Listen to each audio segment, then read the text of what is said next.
Dr. Masrawa, Dr. Masawa, Dr. Jihad. Dr. Jihad! Yeah! Yeah! Let's go! My favorite Israeli comedy show has referenced me and I had no idea. Oh my God.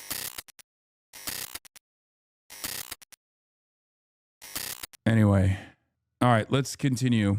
Decisively. Trump is over here. As he and his advisors send conflicting messages about how long the war will last. Over the weekend, Defense Secretary Pete Hegseth told 60 Minutes. This is only just the beginning. And on Monday afternoon, the Department of Defense posted, quote, "We have only just begun to fight." But around the same time, the president told CBS News, "I think the war is very complete, pretty much." And soon thereafter said this. I think you'll see it's going to be a short-term excursion. Short-term. While also adding that the U.S. would not relent. We've already won in many ways, but we haven't won enough. Later in the day, he was asked whether the war was just beginning or complete. Well, I think you could say it both. It's the beginning of building a new country, but they have no Navy, they have no Air Force. Adding that Iran's leadership is largely gone. We could call it a tremendous success right now as we leave here. I could call it, or we could go further. And we're going to go further. President Trump is also facing scrutiny for a strike near an Iranian elementary school in the first hours of the war that killed more than 170 people, mostly children, according to Iranian officials. The Pentagon says it's investigating. I just don't know enough about it. I think it's something that I was told is under investigation, but tomahawks are used by others, whatever the... Yeah, that's my new GOAT at the New York Times, by the way. That dude is awesome. I immediately DM'd him. I was like, dude, keep up the great work. Hopefully they don't kick you out of the press pool, you know? My shit also went viral. My reaction to him went viral. But that was I want that energy from every single journalist, dude. That's what we need. Yeah, look at this. Look at this TikTok. You that just shit suggested went that super Iran viral, somehow dude. got its hands on a Yeah. tomahawk 354,000 likes. Elementary school on the first day of the war. But you're the only person in your government saying this. Even your defense secretary wouldn't say that. Oh my when he was asked, God. standing over your shoulder on your plane on Saturday. Why are you His the name only is person Sean saying McCree. this? Because I just don't know enough about it. Oh I my think God, who it's the fuck is this something guy? that I was told is under investigation. It's a ballsy question. But tomahawks are... He's about to get tomahawked used by himself, others, as you dude. They're know. going to pack him up. Numerous other nations have tomahawks. They buy them from us. But I will certainly, whatever the report shows, I'm willing to live with that report.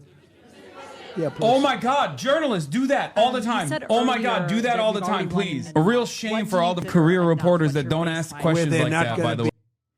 Yeah, his name is Sean McCree. He's a New York Times reporter. He's the White House correspondent for the New York Times, and he absolutely banged with that. Very clear, very deliberate, perfect use of the English language, okay? I love that. I want more of that. I want more of that now. I want more of that yesterday. Okay, straight up holding his feet to the fire, just literally being like, why are you the only person in the American government that is now claiming, in spite of your defensive Department of War Secretary's statements, why are the only person that's claiming that like this is not an American missile? It's great. His following on Twitter blew up too. Yeah, Jim Acosta used to do that until he got banned. Oh, speaking of Jim, I'm talking to Jim as well on Cuba. I'm trying to get him to come to Cuba with us. Only journalist that remembers he has free will.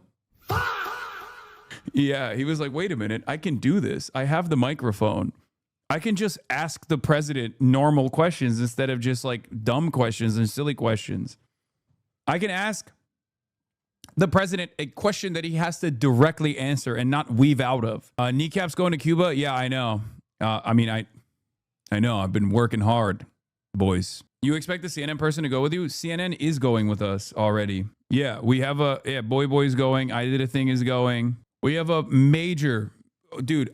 More people will be revealed in the upcoming days. I've been working on this no, it's not Donnie, unfortunately. I forgot to literally invite Donnie. It was such a mistake on my part. It's another CNN reporter that'll be on board. But I've been working for the last 2 months on like organizing this major major flotilla trip. Like, shouts out to Progressive International. They've been doing all the logistics, obviously, but I've been trying to get as many people as possible to come. So, are you bringing aid? What are y'all doing there? Yes, we're bringing medical aid. Not only are we bringing medical aid and, you know, solar panels as well, because like the Answer Coalition and like the PSL front orgs are bringing a lot of solar panels and stuff like that. But then on top of that, like the goal there is to just like show Americans like what the, you know, regular experiences for regular Cuban folks actually look like on the island, because there's obviously somewhat of a communication blackout from American media as far as like their everyday existence of Cubans. You can just go to Cuba. Like even right now, you could just go to Cuba. Okay. And people don't even know that. Invite I show speed. Genuinely, I asked. He did not respond. It would have been great. No, he going on vacation as a gentrifying colonizer. Yes, that's what I'm doing. Yeah. Exactly. How does N Wokeness find himself defending Mamdani against CNN, who downplayed the bomb throwers? N Wokeness is a woke defender now. Bring medical aid as Dr. Jihad. Oh my God, this shit is so funny. This guy's one of my favorite. This guy, unironically, I think is the best in Israeli comedy. Rabbi Avraham Baruch. He does this thing where he's like, Goy! He has like a ranking system where it's like, you know, Jew or Goy, right? And I guess he has another ranking system where Arab is like, here, let's just watch.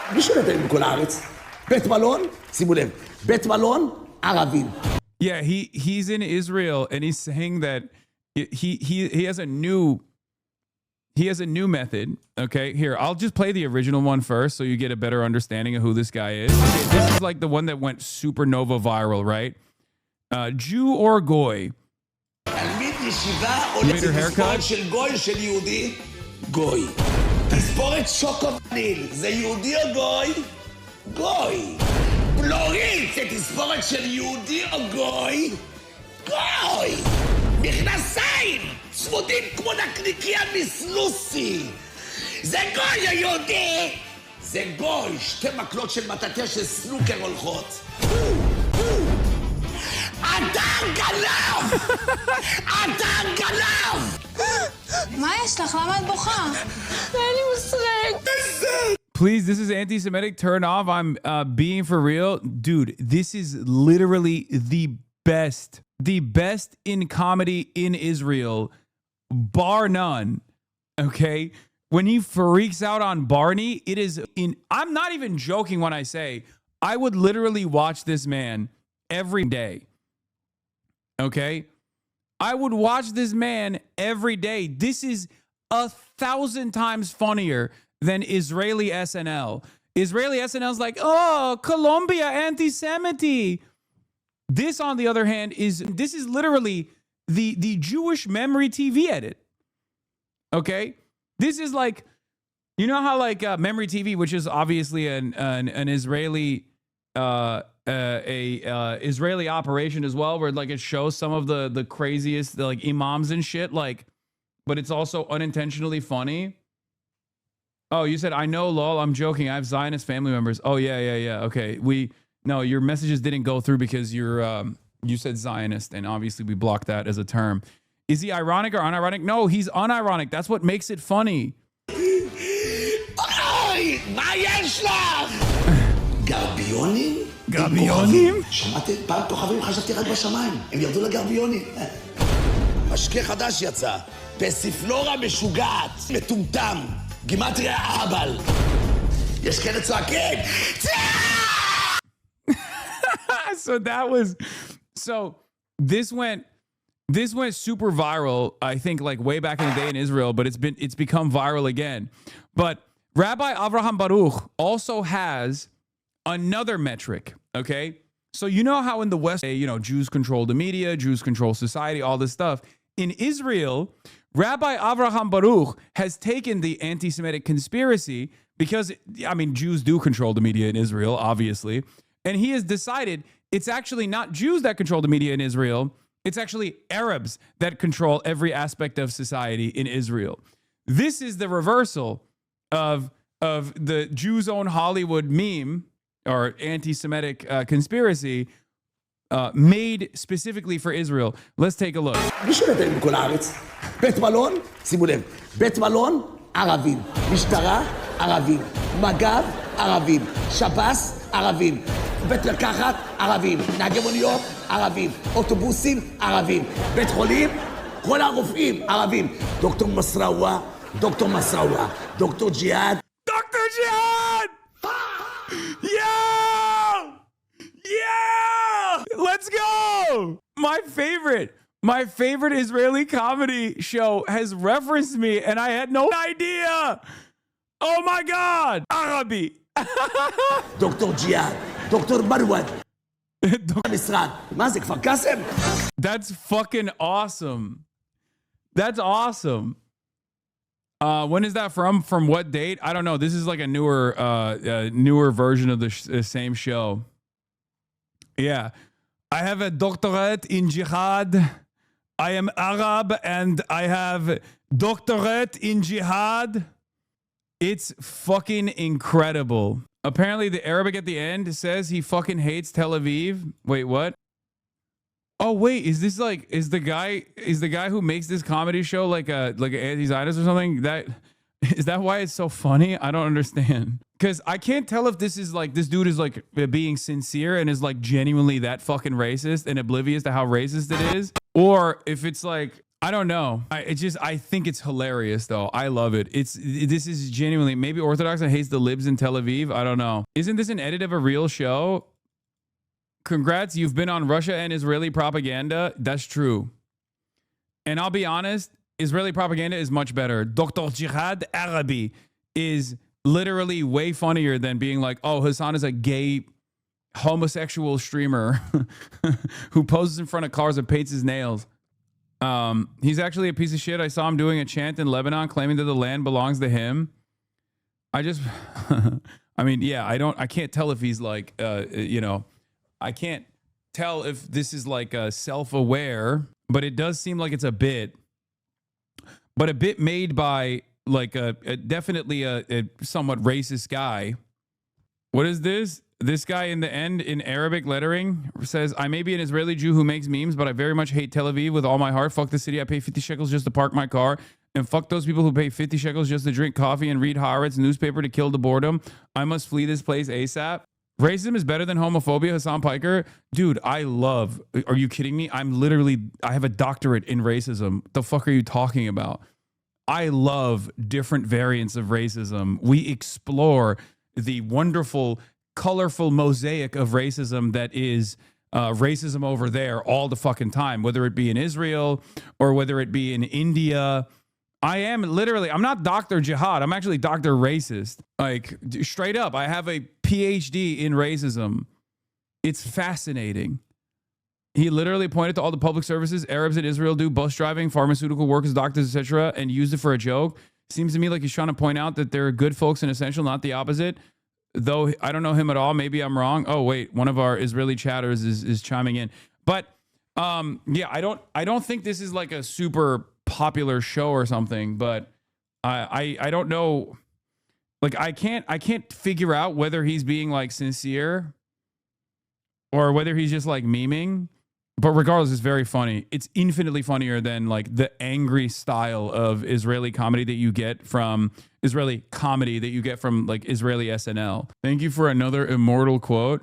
I've been trying to get as many people as possible to come. Apparently, this guy's a former secular judo champion, but he became a Haredi rabbi in Petah Tikva. He's the equivalent of a televangelist in Israel. Oh, that's awesome. This shit is hilarious, and I'm Palestinian law, but I find everything these people do funny. Yeah, it's this is actually unironically funny, as opposed to like Israeli SNL is so bad. Israeli SNL is so fucking bad. Portuguese racism is cool. The word for black is the offensive word. The N-word variant is the polite one. That's crazy.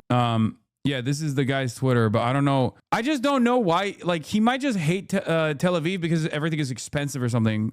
Maybe he just like, what is this? He hates Dubai.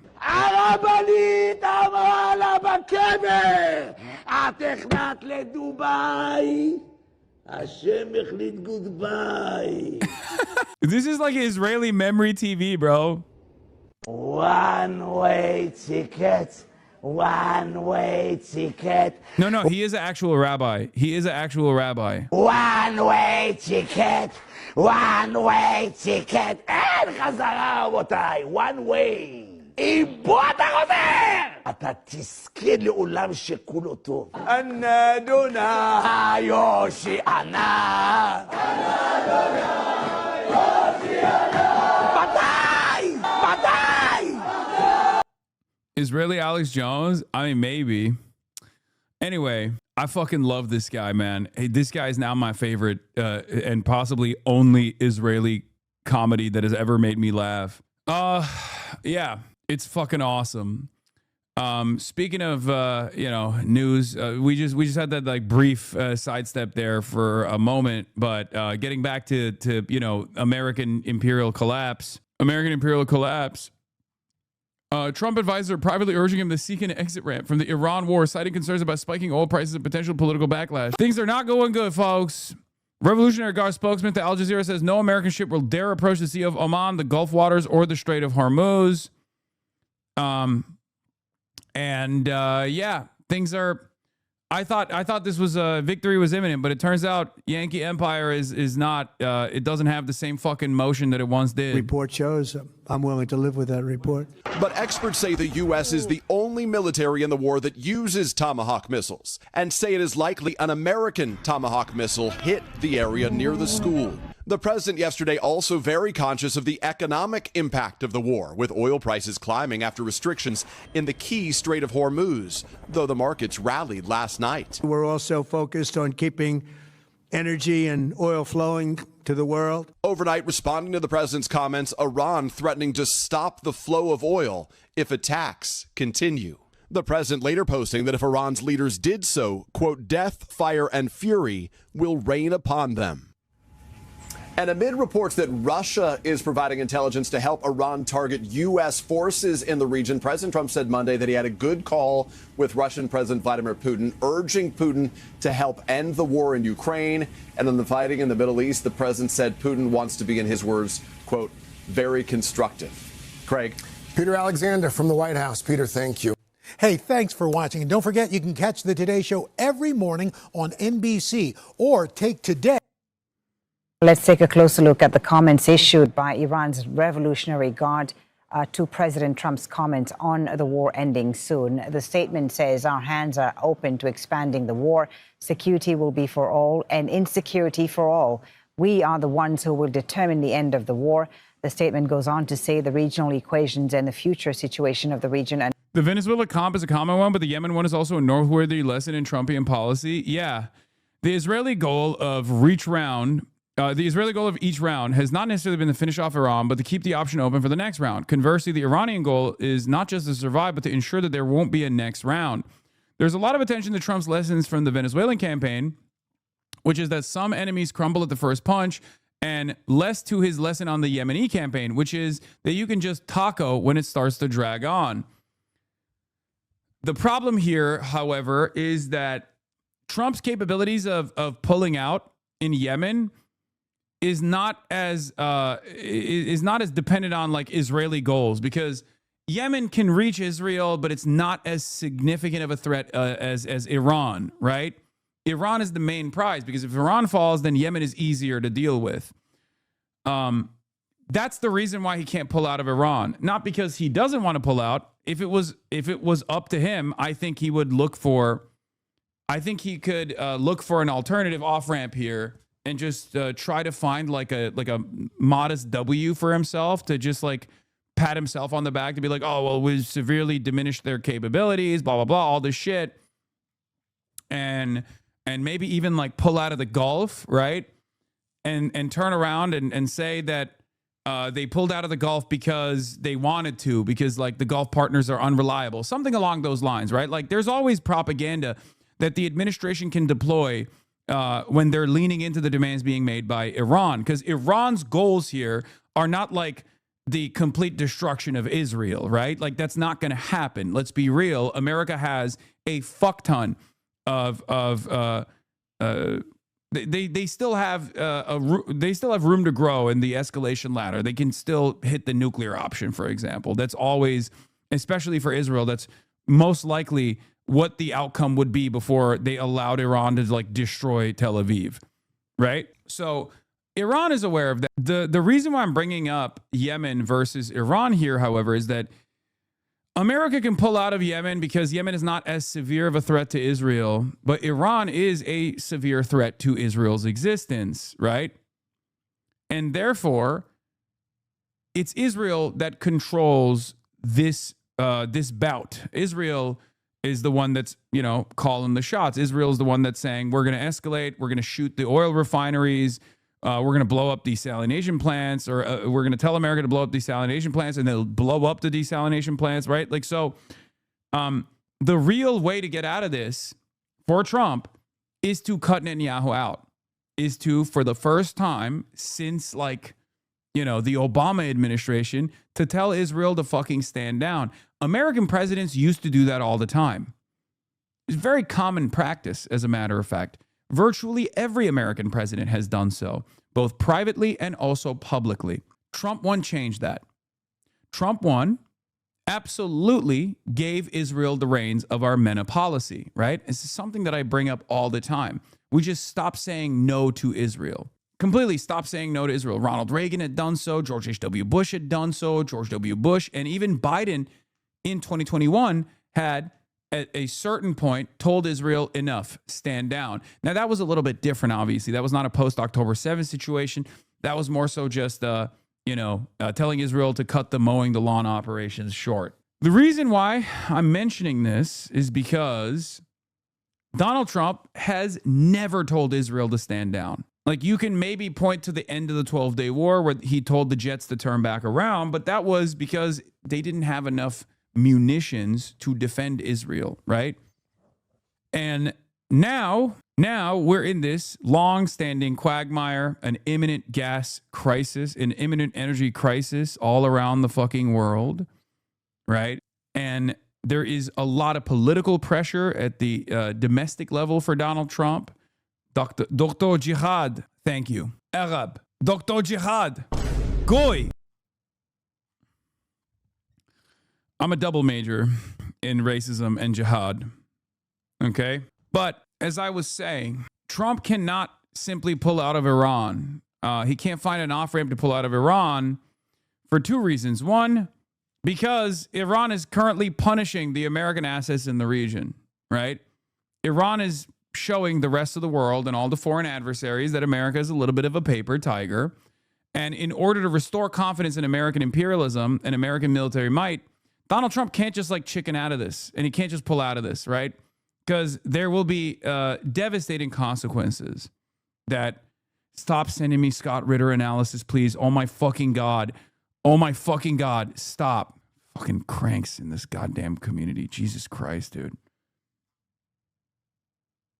Stop! At least Professor Jiang is somewhat interesting. He's a crank too, but I want to have Professor Jiang on the show. But with Scott Ritter, it's that's just a full crank. Jesus Christ. So many of you guys are so desperate for someone who is seemingly on the opposing side of American military adventurism that you find yourself in the throes of maximalist cranks. Jiang is apparently a Holocaust denier, so maybe hold off on that. No, of course I'm not going to hold off on that. Are you fucking kidding me? I'm going to ask him about that shit. He also said Jews invented Islam. Jiang is a crank too. I know. Shut up. I'm not a fucking baby, okay? You are a baby. In comparison to me, you are the baby here, okay? Stop trying to baby a 34-year-old man. Yes, I'm totally aware of all the stuff that predictive history, aka Professor Jiang, has put forward, okay? I know. Where were we? Let's continue. Now in the hands of the Islamic Republic's armed forces, and that the American forces will not be the ones to end the war. For more on this, let's bring in Tauhid Asadi in Tehran. So Iran remaining very defiant there, Tauhid. Yes, indeed. According to the statement that we heard, not just from the IRGC, but also when it comes to diplomatic sources and the Iranian foreign minister himself in particular, we hear this very strong message that the question of how war is going to be ended, when it's going to be ended, and how long it's going to be taking is something that Tehran says the question remains for it to answer, not for the Americans or the Israelis. And this is actually a strong message of defiance that we heard. Also, the Iranian armed forces are constantly saying that they are ready for a war of attrition, for a long-time confrontation, and there is this readiness militarily speaking in that regard. Also, we see as the reality on the ground that retaliatory strikes by IRGC, one wave after another, is continued, and they are coming every time with the strong messages, that the latest of which they said that they are using +1-ton warheads in the recent and next waves of their retaliatory strikes, which is quite indicative of the very fact that the situation looks far from any point of de-escalation. And also, related to that conversation, we had the spokesperson for the Ministry of Foreign Affairs, Ismail Baghai, in his press conference yesterday to say that, quote unquote, as long as military aggression continues, talking about anything other than crushing answer is not relevant. Iranians right now,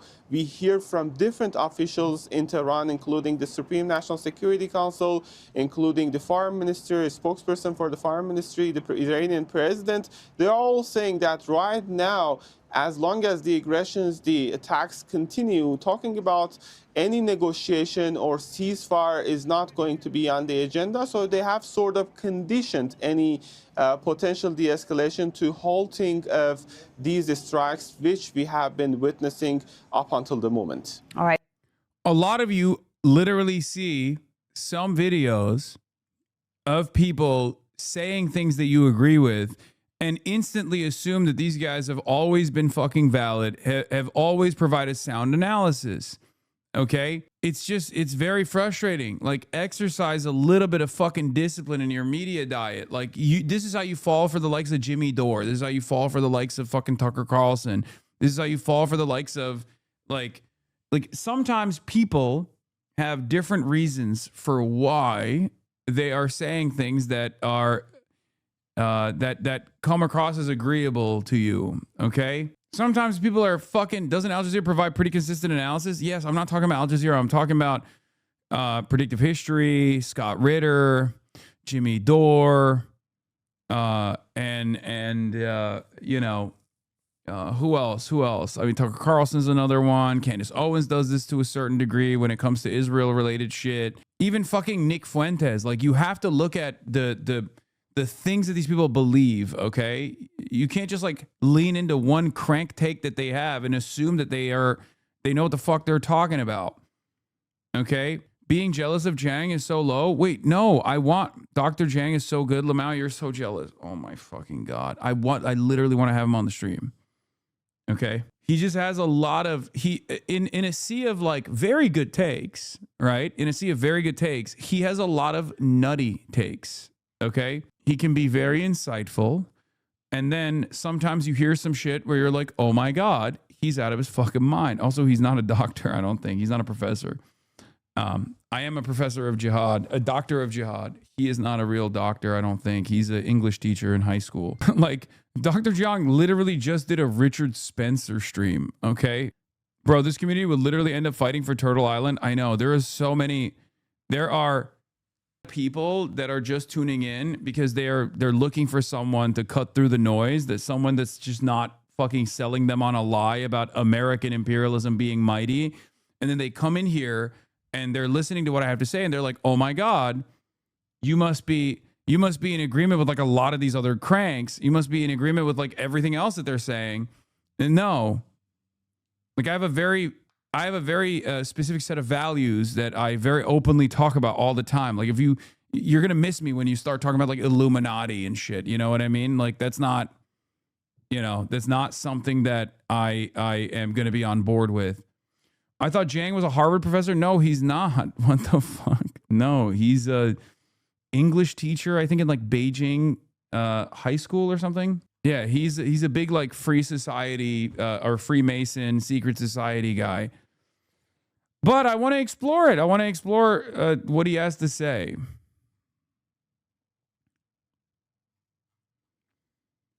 Like, look, the most reliable people that I will always ride for, that I will, even if I have my disagreements with them, is people like Mersheimer, okay? People like Jeffrey Sachs, people like Norm Finkelstein. These are people who are endlessly reliable when it comes to their analysis, their foreign policy, their interpretation of events. Chris Hedges is another guy, right? Like these are people who are legit. These are serious people. They're consistent. They have a fully developed worldview. I might not completely agree with everything that they're saying, but like they're not fucking cranks. Okay, Yanis Varoufakis is another one. Abby Martin is another one. You know, they have a body of work that you can lean into, that you can learn from, that you can actually, that you can actually fucking listen to. There are, however, a lot of other people out there in the periphery that are, dancing in the waters of being fucking cranks. Trita Parsi is great for Iran-related things as well. Yes. Anyone from CIP or anyone from Responsible Statecraft is pretty solid, pretty reliable, I would say, as a part of, two of the only fucking think tanks that exist out there that are unironically not as like gung-ho on maximalist American military conquest. Yeah, listen to people that go on Democracy Now!, for example. Those are solid people. Those are reliable people. Okay? Some of you see someone that like kind of agrees with you and you just lean into it. All right, let's just continue with this. Let's find out the Israeli reaction with Nida Ibrahim, who's in Ramallah in the occupied West Bank. Israel and the U.S. are, of course, engaged in this conflict together. They launched it together against Iran. How are Israeli officials viewing President Trump's comment that the war might be winding down? Well, we're not expecting them to make these official statements in public, but we expect a lot of lobbying to be carried out behind the scenes. Let's not forget that today we were supposed to see the U.S. Middle East envoy, Steve Witkoff, as well as Jared Kushner, Trump's son-in-law, come into Israel, but that visit has been cancelled. And many are saying that this cancellation could reflect a tension in the how is a war going to unfold between the U.S. and Israel? Let's not forget that since the beginning of the war, the goals did not fully align between what the U.S. wanted from this war and what Israel wanted. And Israel kept reiterating that they want to keep operating until they eliminate the Iranian, what they call existential. Bro, literally, okay, there you go, dude. Yeah, can someone explain his crank takes? I know he voted for Trump, but he still knows what he's talking about when it comes to weapons inspection. Threat, as well as pounding the regime's facilities. This is also part of the reason why I have a lot of smoke for fucking ACP guys as well, okay? Normally I don't speak about this, but if you're like a fucking Duganist, okay, and if you like sincerely think that Russia is truly an anti-imperialist force, for example, then yeah, I'm obviously going to have takes about that. I'm obviously going to have disagreements about that. Like I understand the role that Russia has played around the globe, okay, with its invasion of Ukraine, triggering the events that are unfolding right now. But there's a difference between like analysis and for these kinds of actions, rather than engaging with it critically. Dugan is a non-factor, but it doesn't fucking matter. Like him being a non-factor does not change the dynamic here when you are leaning into his analysis, when you're leaning into his philosophy. Military facilities, nuclear facilities, as well as oil facilities, which is also another reason why the U.S. administration has been showing concerns, according to media reports, because they believe that when Israel hits these oil facilities, that could trigger ordinary and usual any Iranian who's affected by this could lobby behind their lobby around and support their government, which is something that it's not necessarily what the U.S. and Israel want. The U.S., while President Trump has mentioned the regime change in the beginning of the war, but it was absent from from the latest messages from Donald Trump. So this seems to be an issue that is that both parties differ on, and it will be seen how the Israelis are going to try and convince Trump to continue with this war, which is something that Israel has said it wants to do. Yeah, and the Iranians also continuing with their attacks on Israel, Nida, across several areas of Israel. Tell us about what's been happening and what impact this is having on people's lives. Well, yesterday we saw 2 Israelis being killed in these Iranian missiles that were sent into Israel. One of them has exploded, according to Israeli authorities, in 6 different locations. We are talking about cluster munitions, warheads that when they are intercepted, they explode and the remnants of them splinter all across the area they're in. And that's why we've seen 2 Israelis killed and many others being taken to hospitals. According to the Israeli Ministry of Health, around 199 people have been hospitalized just in the past. You discount people like Ritter, though. Put aside his personal feelings on Russia. His actual military analysis is extremely good, and sorry, it's better than yours. He has substantial knowledge and experience in that field, obviously. Okay, man, he's also a convicted pedophile who also loves Russia and voted for Donald Trump. I'm sorry. I feel like, you know, perhaps not the best look for someone like myself to literally fucking lean into what he's saying, okay? Jesus Christ, dude. Oh my fucking God. You wanted me to say it? I'll say it, okay? Holy shit. Please, what the fuck is this? What the fuck is going on? This is precisely why I understand how, like, I always wonder how people like fall for you know, Baba Vakian or LaRouche, right? And then I see a lot of fucking undisciplined baby leftists in this fucking chat who immediately prove exactly how dumbasses fucking fall for this grift. The reason why I don't talk about a lot of this other, you know, leftist cults basically is because I feel like I'm giving them more of a platform when I even mention it, especially at a time when there's no real fucking left movement in this country anyway. But fuck, man, be a little bit more, you know, be a little bit more critical. 24 hours, and 4 of those have critical or serious injuries. In general, there is this worry that not all missiles are being intercepted, but also drones that are coming from Hezbollah's way into Israel, with certain times the Israelis announcing the failure of the alarm systems to detect these drones or to stop them from infiltrating further Ritter into is majorly anti-Trump. You were very ignorant. Israel. No, he was one For of the Israeli Trump army, is... it says that He was one of the Trump is going to be the peace candidate guys. it had been Was he not? undermining the powers of Hezbollah, that these anti-tank missiles that they have, as well as these drones, have been more powerful than they had anticipated. But this could be seen also as part of the Israeli attempts to push deeper into southern Lebanon. And we've seen that indeed with the Israeli army's continued threats to all Lebanese living in southern Litani River to evacuate their homes and go to up north. Thank you, Nida, for that. Nida Ibrahim in Ramallah in the occupied West Bank. So day 11. Trump just on Truth Social just now has said, if Iran has put any mines in the Hormuz Strait and we have no reports of them doing so, we want them removed immediately. If for any reason mines were placed and they are not removed forthwith, the military consequences to Iran will be at a level never seen before. If, on the other hand, they remove what may have been placed, it will be a giant step in the right direction. Kind of feels like Donald Trump is speaking from a place of utmost. This dumbass is literally fucking sitting and watching CBS and CNN on television, and instead of going to his advisors and being like, is this real? He's just tweeting shit out, live reacting to the TV while simultaneously begging. This is why I said, regardless of my criticisms of Russia, okay, and regardless of what I think Russia should have done instead of like militarily invading Ukraine, the current situation that is determined by Russia's positions, its hardened positions in eastern Ukrainian territory, show that America doesn't have the cards at all as far as dealing with Russia, right?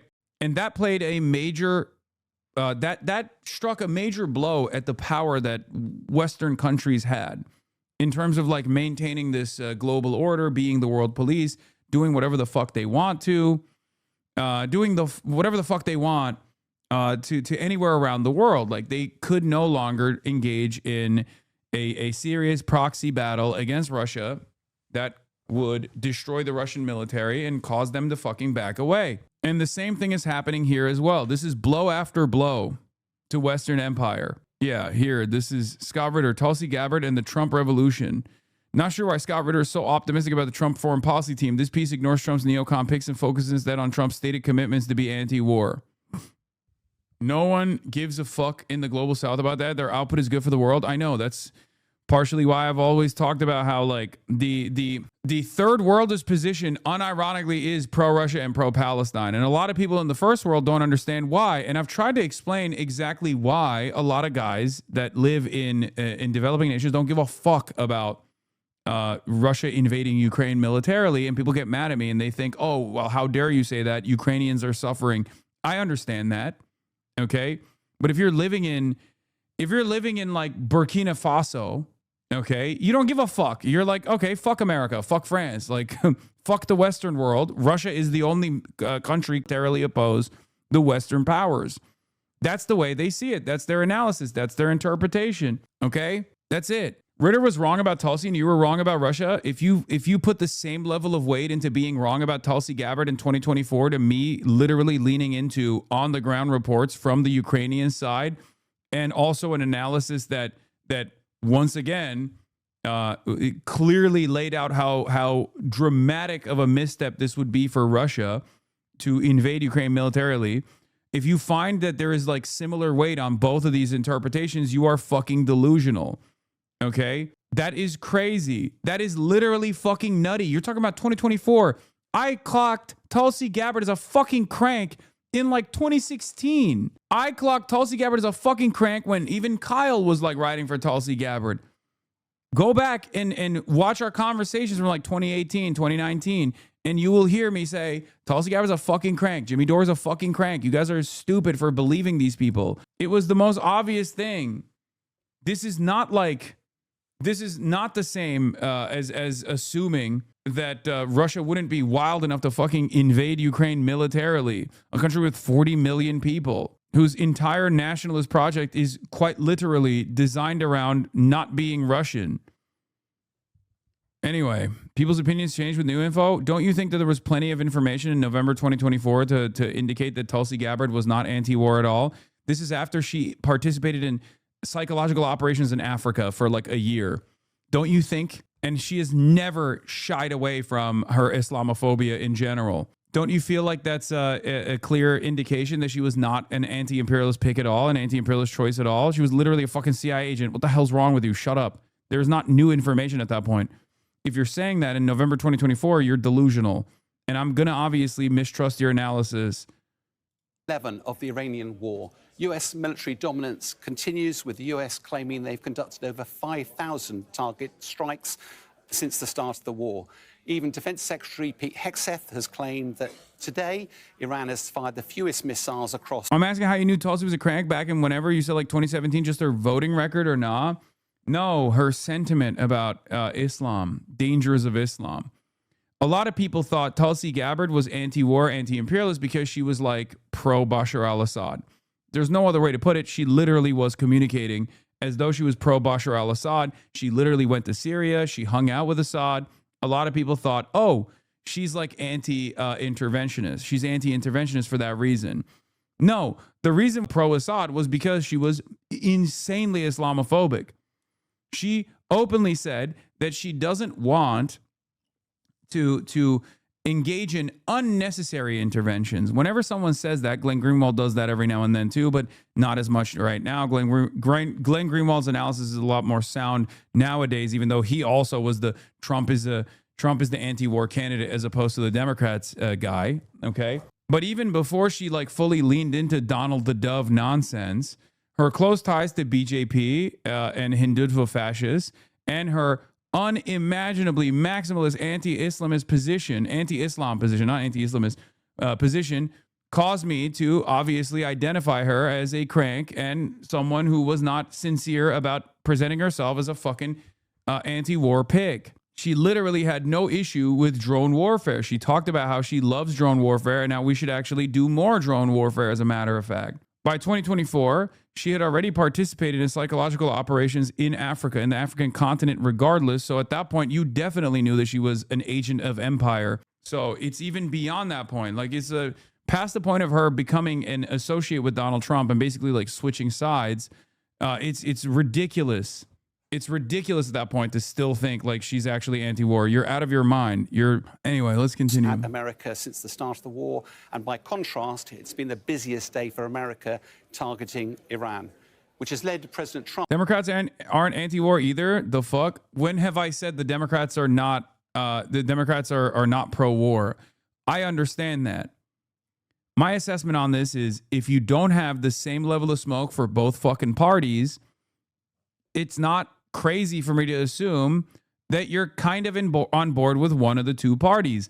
I have the same analysis for both parties. And I will even talk about like what marginal differences exist between two parties. A lot of people will then turn around and say, I'm a fucking sheepdog for the Democrats for that reason. It's very frustrating. Okay? It's very, very frustrating. I want to move the needle in the appropriate direction to the best of my ability with the limited confines that I'm working with. Okay? No, we're not being raided by Asmongold. This is a natural process of having a consistent anti-imperialist position. There will always be some cranks that people lean into. You guys are like conspiracy theorists or cranks. It's fine. To not only talk about this. Is the difference between anti-imperialism and like campism, maybe? Even though if you're a campus, you're like right 99% of the fucking time, so it doesn't even matter for the most part. But that 1% is significant because that if your analysis is, if you're leaning into ridiculous idealism in your analysis, then you're gonna have faulty analysis and you're gonna go down weird rabbit holes. This is the reason why we always oppose Nick Fuentes' interpretation of events, because Nick Fuentes is operating on an anti-Semitic level. His care and consideration for like America's militarism in the region is literally around like Jewish control, the international Jewry, all this shit. Okay, it's ridiculous. It's nonsensical. It's crazy fucking conspiracy theories. Being very close to winning, but also saying this could be an absolute victory. The challenge, of course, is this realistic based on what we're seeing from a military perspective on the ground? There's no doubt at all that America and Israeli focus at the moment is on the offense, but it's really clear that you also have to look after the defense, not only to make sure you limit casualties on your own side, but also to protect the infrastructure, not only your own air bases, but also that of the Middle East partners. At the start of the war, it was believed that Iran had about 1,500 ballistic missiles, about 100 launchers, and potentially more than 80,000 drones. But it's also believed that since the start of the war, they've used up about 500 of their ballistic missiles and about 2,000 of the drones. 40. There's no clear-cut number on how many drones exist in the Iranian stockpiles, but the estimates are around 50,000, just so you understand. And also they have the capabilities to consistently manufacture these drones in underground facilities. % of those being targeted against Israel and 60% against the US.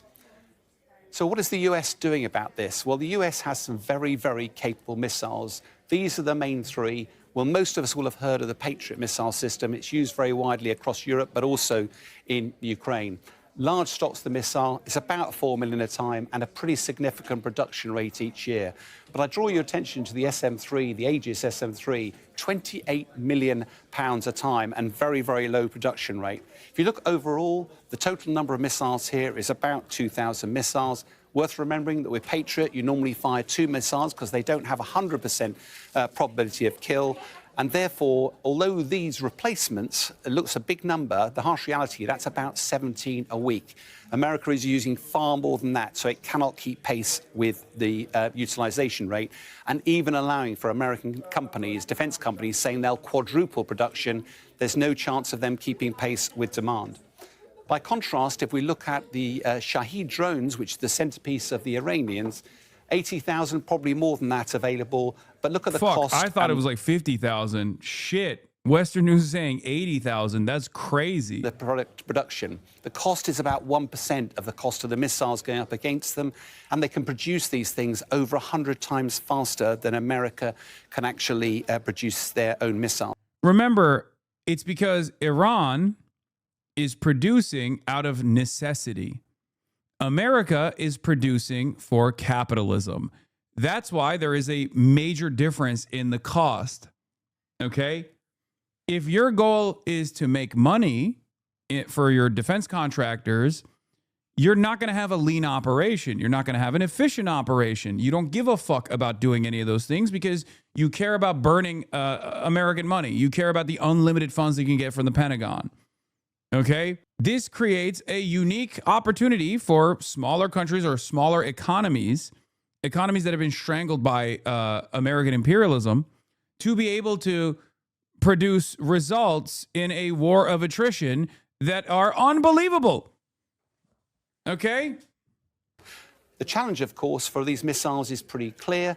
By use of this graphic, when you have a US intercept system, it isn't just about the missile, it's about detecting, tracking, and then targeting. And once the missile goes in the air, it's very, very effective at taking out the Shahed drone.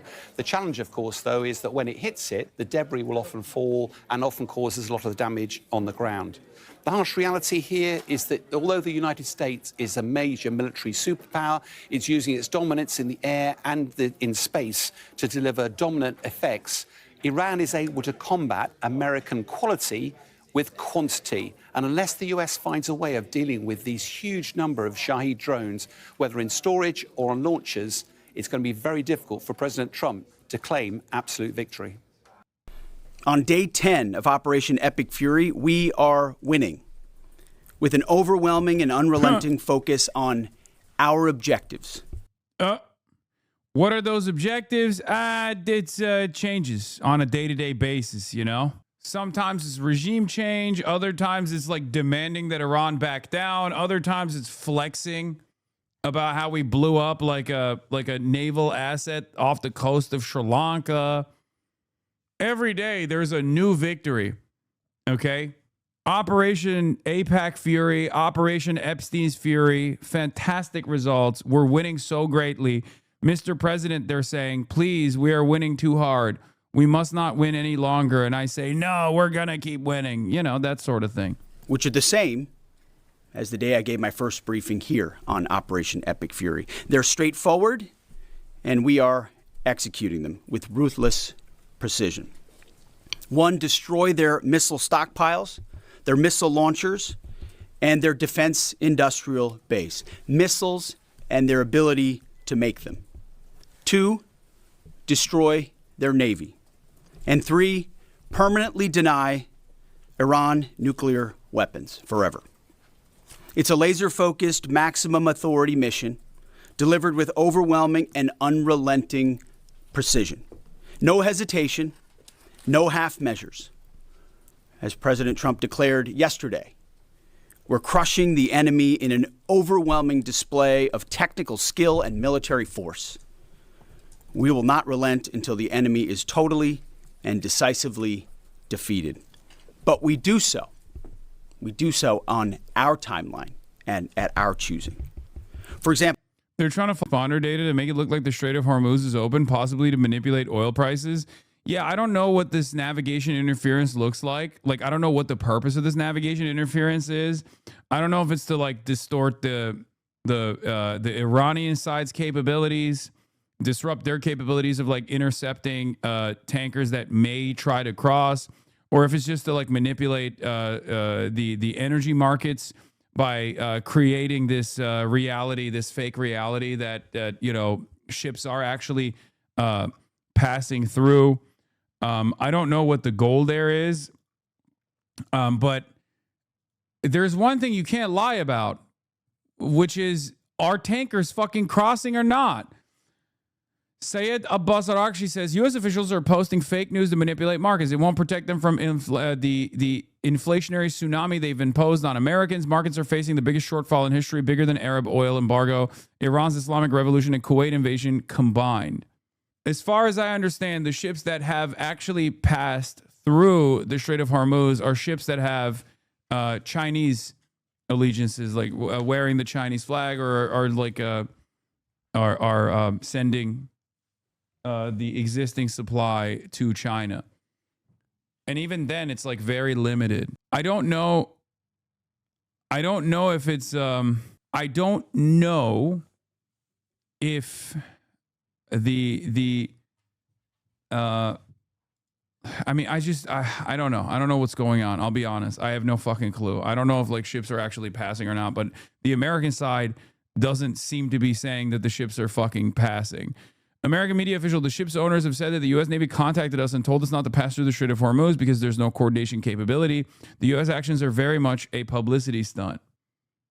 There's already a lot of tankers to see from before. OPEC does that to control price. There's over 1K tankers that are just parked outside China waiting to sell when the price is right. It does feel like market manipulation though, because all the numbers that you look at, all the numbers that you like, there is no naval assets that are moving with with oil tankers right now. Okay. And I don't think that naval assets that haven't, or oil tankers that haven't gotten the Iranian government are capable of passing through at this moment. And it's funny because like America can't blow up an oil tanker either to make it seem like Iran is doing it, right? Even if it's like a Chinese bound ship, China bound ship, because then it will further collapse the markets. That's the reason why they're not passing through. U.S. can't hit the ship without risking war with China. China's Liu Wang 1 spy ship is in the Gulf of Oman, tracking U.S. forces reportedly feeding intel to Iran. Iran used this plus Russian. I don't know if that's correct or not. Just look for yourself. If there's a bunch of red dots clumped together outside of the line, outside of the strait, then it's closed. Reporting from Dropside on why the markets aren't tanking yet. About 35% of the oil that normally transits the Strait of Hormuz is still reaching export markets, Bloomberg's Javier Blas reports. Saudi Arabia's move to ramp up exports in the Red Sea will cause that number to jump to 63% in the next couple of days.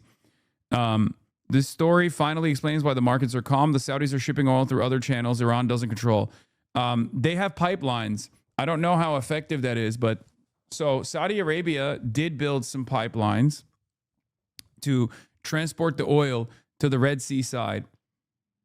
But as far as like going through the Strait of Hormuz, I don't think they were, no. And the Red Sea side is not one that the Houthis can reach with the same level of efficiency as they can in their immediate coastline. You can't really pass through reliably through the Red Sea off the coastline of Yemen, but if it's super far up north, then American naval assets could protect the ships, because there are limitations with reaching ships that far up the coastline.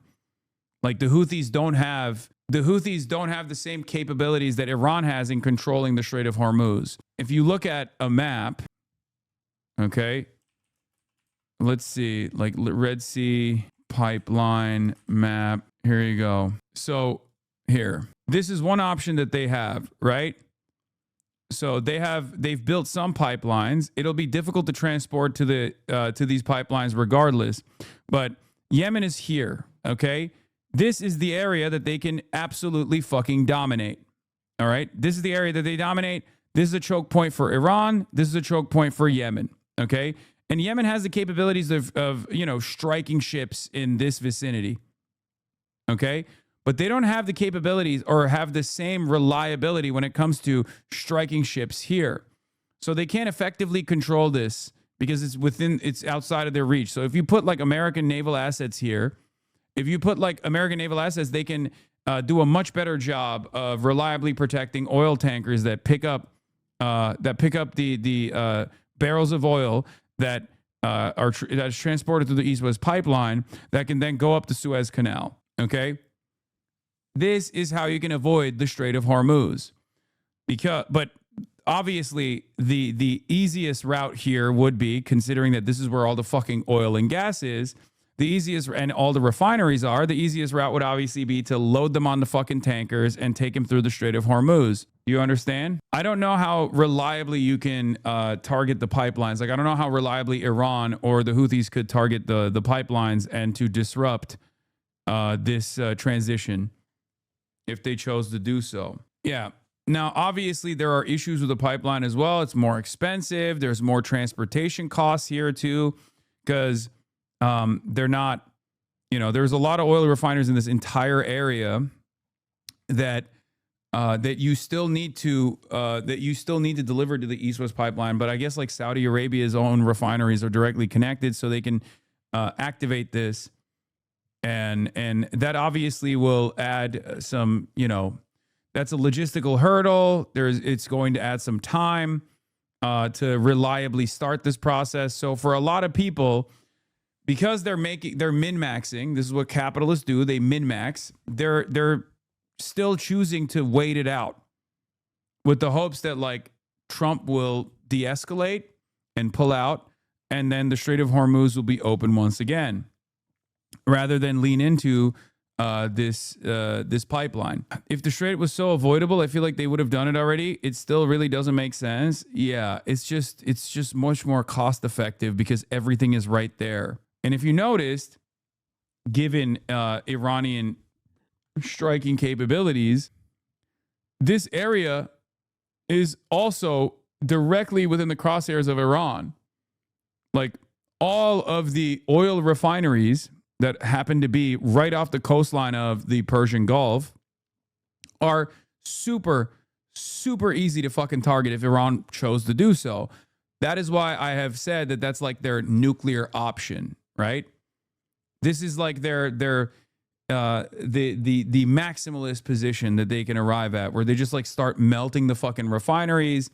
And part of the reason why they don't do that is obviously because that's like the last resort, right? Which is why it's extra dangerous for Israel to start entertaining bombing Iranian oil refineries, because if Israel goes up the escalation ladder and starts actually crippling the Iranian oil infrastructure, then Iran can retaliate by destroying all of the oil infrastructure in the Gulf. That would be devastating, because it would take fucking years to, or at least months after the conflict is over, to like rebuild these facilities, depending on how much damage they've taken. Not only that, but also if they're still in production while they get hit, then the damage is tenfold. This is the reason why a lot of these facilities instantly stopped refining. They stopped refining because obviously if these pipelines that exist within the refineries, if they're still filled with oil or gas, then one minor incident can cause major collapse, right? It's explosive. It's explosive material. And the damage would scale. With the price of a $20,000 Shahed drone, you could cause tens of billions of dollars worth of damage. This is why they stop their production. They don't stop their production because they're like trying to punish the global markets or anything, or they're not even stopping their production necessarily because there aren't enough oil tankers to fill. They're stopping their production because they're worried that they might accidentally receive a drone strike. And it also takes a lot of time to even restart these processes regardless. So it's a totally fucked situation. This is they're they don't have to mine the Strait of Hormuz at all. As you can see, it's a 20-kilometer choke point right here that is, slammed. That is probably peppered with Iranian fixed ballistic missiles, and the Iranian capabilities are obviously much more vast than that. They have go-fast boats. They have a bunch of tech that we haven't even seen yet. As far as like their true naval assets, the real Iranian Navy. So for them, this is open season. Like this is why I kept repeating, if there was any sort of ambition from America to try to ensure the oil tankers and then send naval assets alongside oil tankers, they would give Iran a major W here, because Iran would slam the fuck out of those naval assets, and there would be a horrifying image of an American cruiser, not an aircraft carrier necessarily, but like some kind of American destroyer, for example, being destroyed by Iranian drones, by Iranian go-fast boats that could absolutely blow the shit up. They would overwhelm them with their cheap and accessible drones. They would overwhelm them with their missiles. Horrifying from the perspective of America. Okay, no American general wants to sign up one of the worst incidents that could happen in American military history, American naval history. Okay. The other option that they have is to take Karg Island, or it's not necessarily an option, but it's like the American nuclear option up the escalation ladder. That would require boots on the ground. That would mean a fuck ton of American military dying in the process, for the record. And it seems like that's what they're actually petitioning for here. That's what the American Enterprise Institute wanted to do, a suicide mission, a Battlefield 3 map, many of you have probably seen. Okay, this is, Karg Island is where 90% of Iranian oil passes through. Okay, it's this tiny island where 90% of the Iranian oil passes through. America wants to take it over militarily. That would require boots on the ground. You can't do that with fucking special forces. You need like, I mean, like any kind of military action in this region requires a logistical supply chain that you simply cannot create. Why can you not create it? Because America has military bases all around this region, right? Let's look at a map again. Let's look at another map. I'm fucking turning into predictive history here, but U.S. Gulf military bases, okay? Here.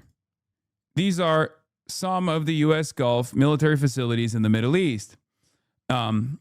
Every single one of them, with the exception of Turkey, has been hit, okay? Every single one of them has been overwhelmed by Iranian drones and Iranian ballistic missiles. This is the reason why. This is the reason why Iran has been striking these facilities. Because without these facilities, you cannot create a supply chain. You cannot literally consistently feed your military. You can't feed them with munitions. You can't feed them with weapons. It's not like you can just like paratroop into Karg Island and then seize it, right? Especially a heavily guarded area like Karg Island is going to require a shit ton of support. You need satellites. You need communication systems. You need bases that you can actually send troops through.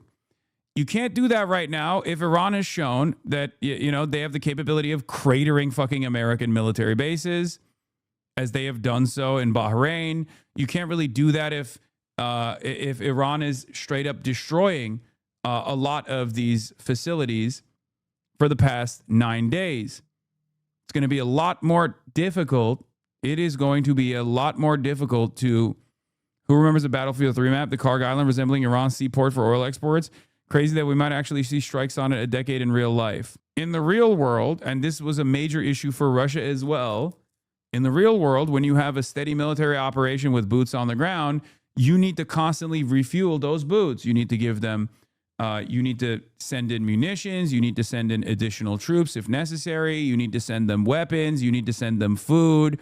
If you can't create a direct line between the front line and all these other bases, which you currently can't because Iran is consistently pummeling these bases, then you can't do a military operation at all. This is the reason why, yeah, and medical supply too. This is the reason why Iran has been steadily pummeling the American military bases. That's why it was so fucking stupid for a lot of the American commentators to be like, why is Iran attacking all of their fucking neighbors? I wonder why. This is the reason. This is the reason why they have been effectively neutering American military bases in the region. All right? High-resolution sat images of Iran's attacks on U.S. bases in Kuwait. Oh, my lordy. It wasn't a real question. They were just peddling propaganda like Jon Stewart. Yeah. Why are some of the Iranian people celebrating the war? What do you mean? Like celebrating Iran's response or celebrating the fact that Iran is getting bombed? Karg Island is up the Gulf. So someone said Karg Island is up the Gulf near Kuwait. So an invasion fleet will have to pass through the strait and travel some 500 miles alongside Iran's coast. They're not doing that. That's not happening. There is no shot that that's happening. Okay? That would be insane. What they can try to do is invade through Iraq. But the problem is Iraq has a fairly large Shia population, and Iraq has been consistently also both on the ground and through rockets from Iran blowing up American military bases anyway. So you can't even create a direct line here. You can't do it through Kuwait. You can't do it through Iraq. That was the purpose. That was the reason why Iran was blowing up the American military bases, to render them unusable. The long-term goals of Iran here, obviously, are to cause America to retreat. They've said it openly. The IRGC has said that If Gulf nations want their oil to go through the Strait of Hormuz, we are willing to bargain with them. Our only condition is you tell America and Israeli assets to leave your countries. Right? That's it. So if they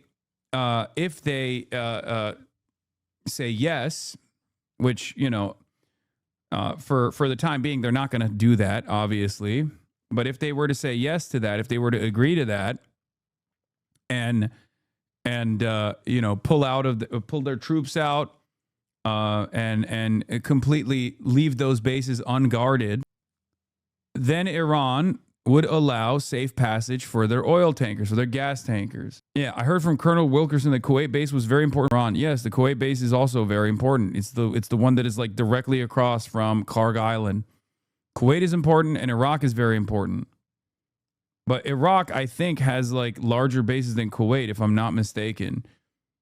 I might be wrong about that, though. This is in 2021. These numbers are not correct any longer. I don't think Iran is mining the Strait of Hormuz. The only place that I've heard that from is CBS News, and then CNN is reporting on CBS's original reporting. I don't have any reason to believe CBS News.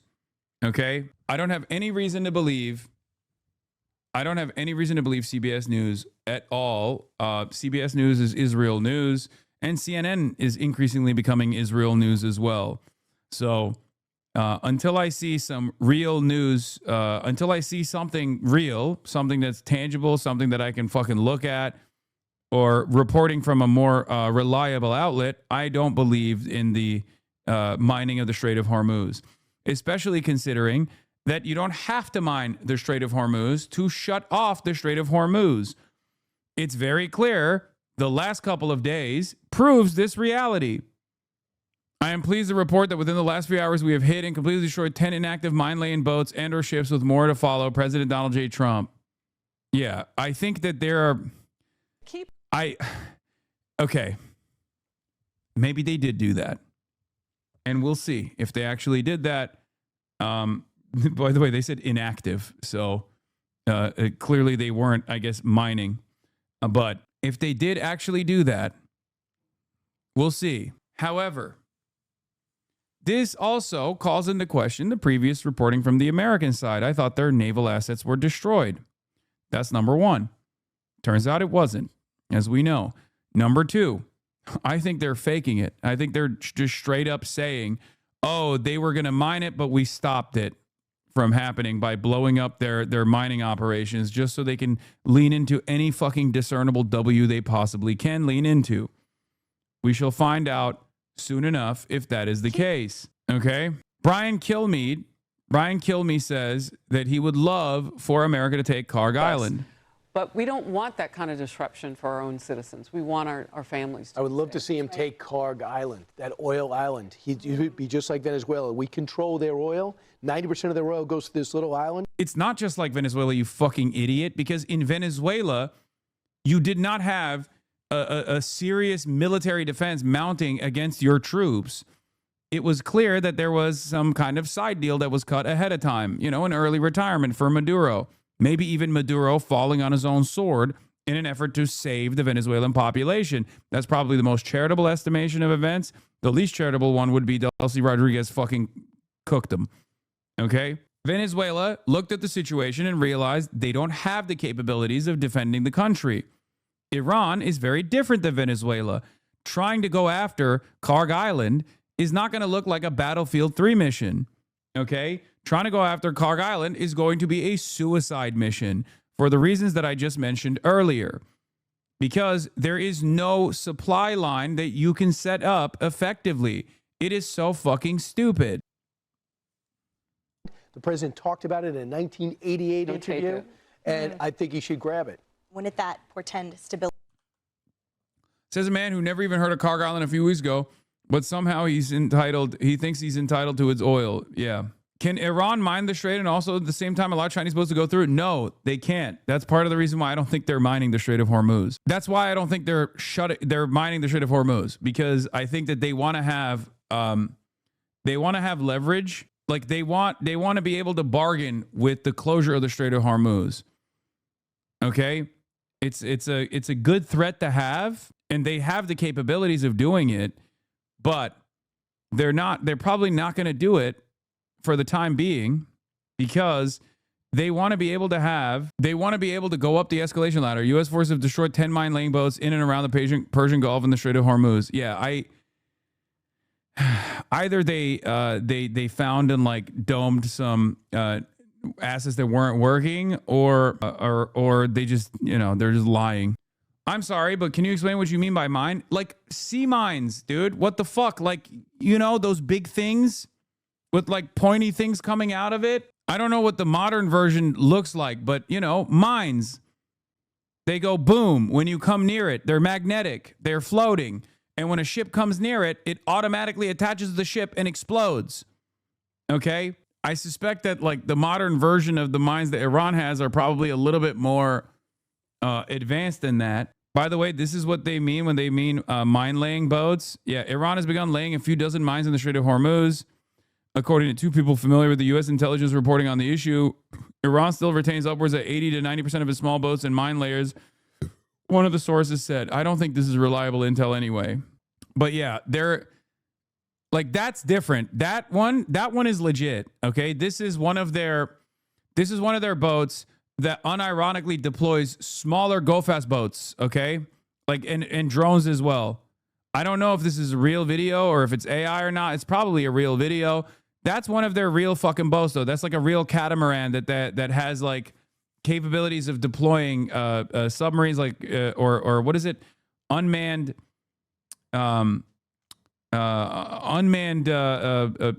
like sea vessels. It's not like called a UAV. I think it's called like No, it's not a USV either. No, it's like there's a different unmanned surface vessel. Yes. It is a USV. You're right. That is one of their legit boats, or a UUV. Iranian lithium UUV a little while ago wrote about UUVs and how they will become a major threat to any large navy. I want you to read the article. Also pointed out that Iran already has one of these models, the Azdar. It reaches 18 to 25 knots with batteries that can last up to 4 days in patrol mode and cover more than 600 kilometers at low speed.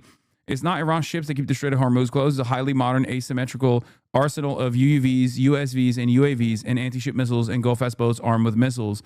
I see the chance of the U.S. Israel having success in any forceful action to open the strait are very low. How much damage would the mines do? What do you mean? It would just blow up? Dude, we're talking about oil tankers. It doesn't take much. It's over. When it's lit on fire, it's another fucking ecological disaster. Just like it doesn't take much to blow up a fucking refinery, especially if it's operational. It wouldn't take much to blow up one of these oil tankers, because, the material that they're transporting is explosive. Breaking, Iran for the first time used an unmanned surface vehicle, USV, in the current war. Footage suggests an unmanned boat attacked an oil tanker off the coast of Kuwait.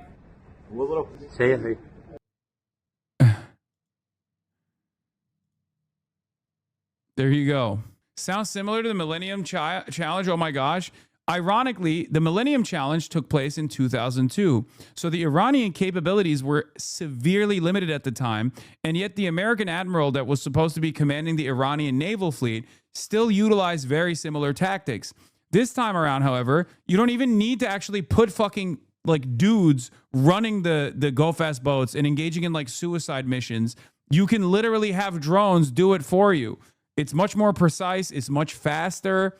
It's much more stealthy. It is impossible to deal with this shit, okay? Which is precisely the reason why America has not moved any fucking oil tankers through the Strait of Hormuz. This is it. In memory of the victims of Epstein Island. That's crazy. I don't know if this is real or not. Yeah. 90% of Iran's oil also flows through the Strait of Hormuz and 40% of China's. Yes, exactly. What is this? Mimic future capabilities. That was the point of the war game, but Iran's now lapped even the most cutting edge of the exercise. Yeah. The third photo in this article shows modern sea mines that China uses that loiter around autonomously and target ships. They're basically patrolling and loitering torpedoes. China's torpedoes, new sea mine, make military parade debut, expert highlights, and maritime blockade capabilities.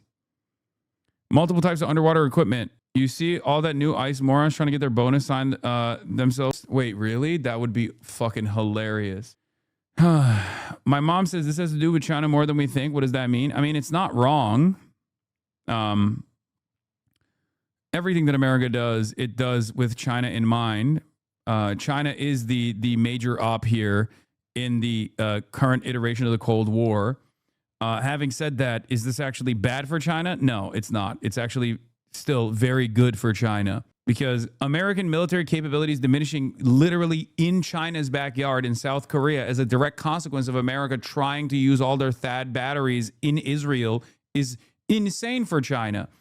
These last 10 days basically showed the rest of the world, and especially China, that America cannot actually engage China in a proxy. If they can't engage Iran, if they cannot engage Iran militarily, they cannot engage China. If China were to go to an island like the Philippines, right? China could just take it. What the fuck's America going to do? They can't directly wage war. All they can do is like turn it into Ukraine. And it's very obvious that they cannot deal with the overwhelming manufacturing capabilities of China at all. They can't hit Chinese mainland because China has nukes, just like they can't hit Russian mainland because Russia has nukes. Any sort of proxy situation for China, any sort of proxy war situation for China favors China tenfold now. America should be very excited at the fact that the Chinese foreign policy has revolved around trade maxing and not bullet maxing, okay? Today will be yet again our most intense day of strikes inside Iran. The most fighters, the most bombers, the most strikes. Intelligence more refined and better than ever. So that's on one hand. On the other hand, the last 24 hours have seen Iran fire the lowest number of missiles they've been capable of firing yet. Just the bifurcation, just the trend lines that we talked about on our first briefing.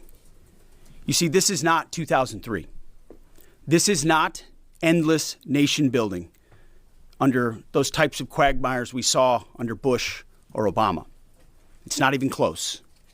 Our generation of soldier will not let that happen again, and nor will this president, who very clearly ran against those kinds of never-ending, nebulously scoped missions. Those days are dead. Instead, we're winning decisively with brutal efficiency, total air dominance, and an unbreakable will to accomplish the president's objectives on our timeline. We stay locked on the target because here at the Department of War, that's our job. Now, the chairman and I, having just returned from Dover last night, our troops and their families and the enormous sacrifice that they make is certainly heavy on my mind. So I'll close with scripture, drawing strength from Psalm 144. Oh, imagine this ass clown being your fucking commander, dude. God damn. The commander-in-chief is Donald Trump and this fucking drunk rapist. Oh, let me quote some scripture for you guys. Hoorah. Yeah. M Israel high. Fucking dope, dude. Fucking dope. Blessed be the Lord, my rock, who trains my hands for war and my fingers for battle. He is my loving God and my fortress, my stronghold and my deliverer, my shield, in whom I take refuge. Yeah, it's always funny when they're like, Iran is a radical theocracy that leans heavily into the Quran. Look, they're quoting verses from the Quran, and it's like, then we do this shit. It's fucking fake poser shit. Like, let's be real. For the American side, it's fake poser shit. At least for the Iranians, like, they are actually Shia. You know what I mean? They're not faking it. I wouldn't say that about, like, even Turkish politicians. Some of them greatly hype up how Muslim they are. I will say Iran is actually, like, the Iranian leadership is actually fucking not performative. Like, they do believe that shit. They ride for it, okay? Pete Hegseth, on the other hand, is faking it. Why can't you just be friends with Asmongold? Call Asmongold. Brother, Asmongold shits in his fucking diapers. He is terrified of having a normal conversation with me. I've presented that option to him 1,000,000 times over. He would much rather cry into his hug box about America's doing awesome stuff, actually. America's killing it, bro. It's awesome. Please die for Israel, bro. Yeah, chat. You know what's base, chat? Dying for Israel. You know what's base, chat? Murdering little girls at school. You should always target the healers first, chat. You should always do war crimes first. What's up? What's up? What's up, little lady? What's up, little lady? Hi. What do you want? No, you can't come up here and... Oh, no. No. Anyway, yeah, based. Oh, they're blowing up these fucking... Okay. Naval assets. Oh, my God. Iran doesn't want a ceasefire. Speaker from the parliament. Speaker of the Islamic Republic of Iran's parliament. Certainly, we aren't seeking a ceasefire. We believe the aggressor must be punished and taught a lesson that will deter them from attacking Iran again. The Zionist regime has consistently perpetuated a vicious cycle of war, negotiation, ceasefire, then war again throughout its disgusting history. We will break this cycle. I'm telling you, man, things are not looking too great for America at all. And I've been saying this for the past week or so.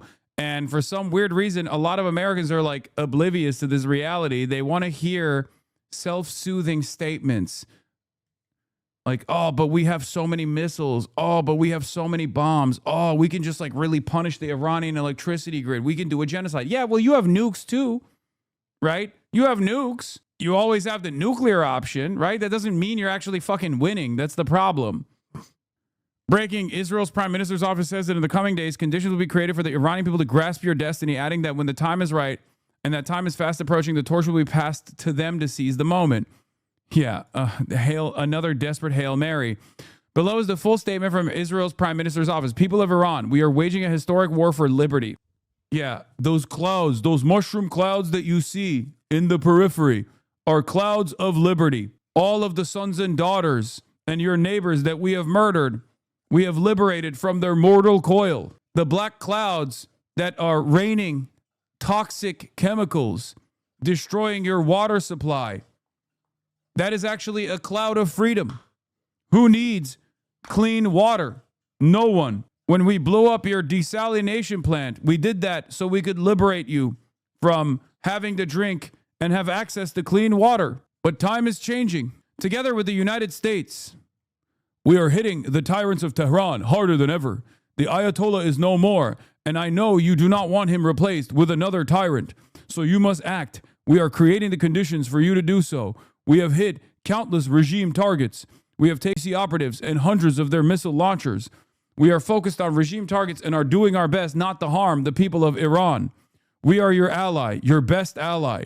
We fully respect your sovereignty, culture, and heritage, which is why we have been blowing up cultural landmarks in Isfahan, one of the most beautiful cities on the planet. That's why we have been blowing them up. You asked for help, and help has arrived. We will continue to hit with growing force the tyrants who have terrorized you for decades. The Ayatollahs and their henchmen are on the run, but those cowards have nowhere to hide, which is precisely the reason why we killed the 87-year-old Ayatollah Ali Khamenei in his own house as he was tending to his garden, in hiding and on. In the coming days, we will create the conditions for you to grasp your destiny. Your dreams will become a reality. When the time is right and that time is fast approaching, we will pass the torch to you. Be ready to seize the moment. Yeah, they got nothing. I can't read this as anything but a fucking desperate Hail Mary, Boeing has won a $289 million contract to supply Israel with up to 5,000 small diameter bombs capable of striking targets from more than 40 miles away, sources tell Bloomberg. Oh, my Lord. Oh, great. Netanyahu has done several speeches trying to get the Iranian people to start protesting and overthrow the government amidst the war, and the message keeps feeling more and more desperate as nothing happens. There was a chance of maybe something happening when Ali Khamenei was killed, when celebrators came out after Israel's announcement, but none of them attempted anything significant. When Mushtaba's selection was announced, protests were limited to shouting from windows. Meanwhile, you got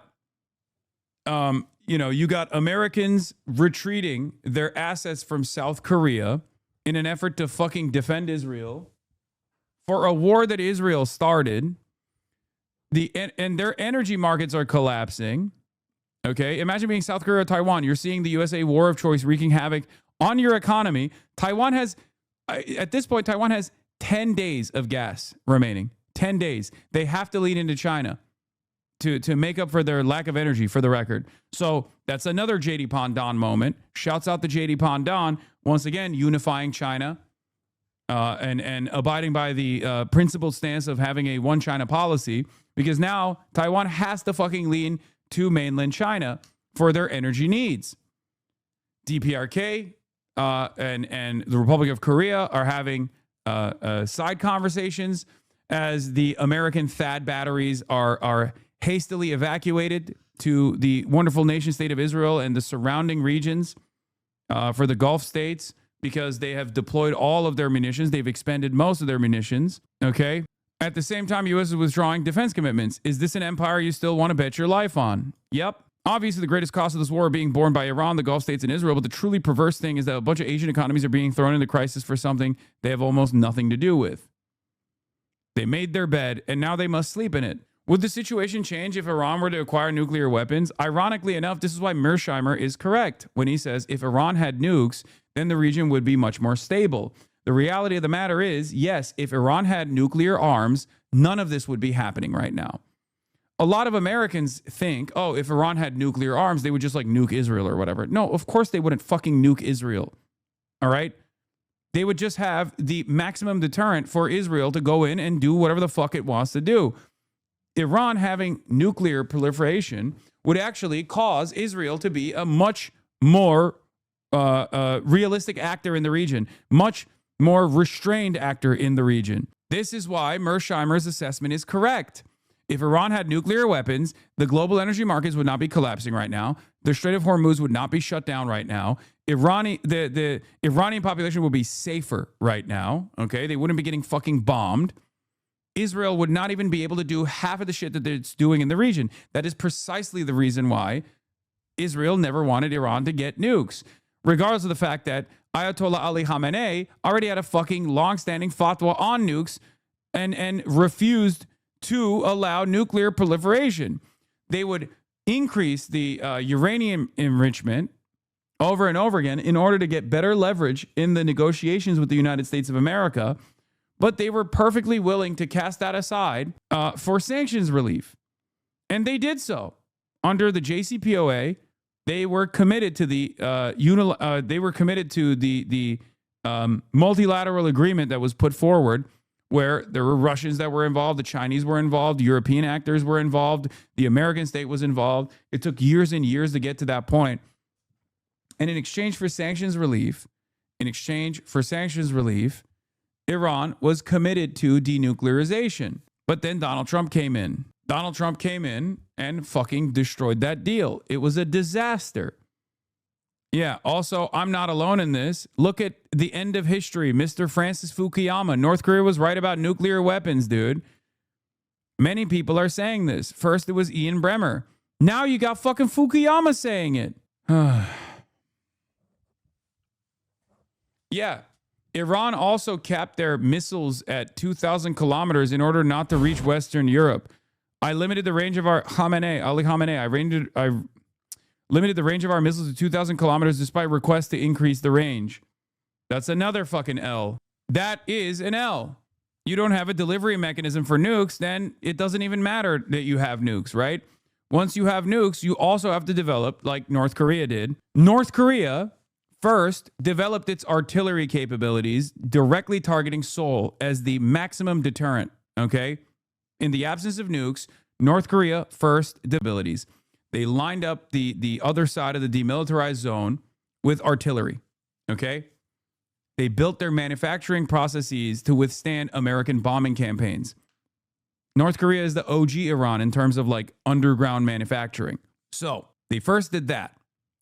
After they had significant deterrence against South Korea and against all of the global allies that might fuck around with North Korea once again in the aftermath of the Korean War, which was a genocide, okay, they went and engaged in nuclear proliferation. They developed nukes. And then after they developed nukes, they developed the delivery mechanism for nukes. Because just having nukes alone is not enough.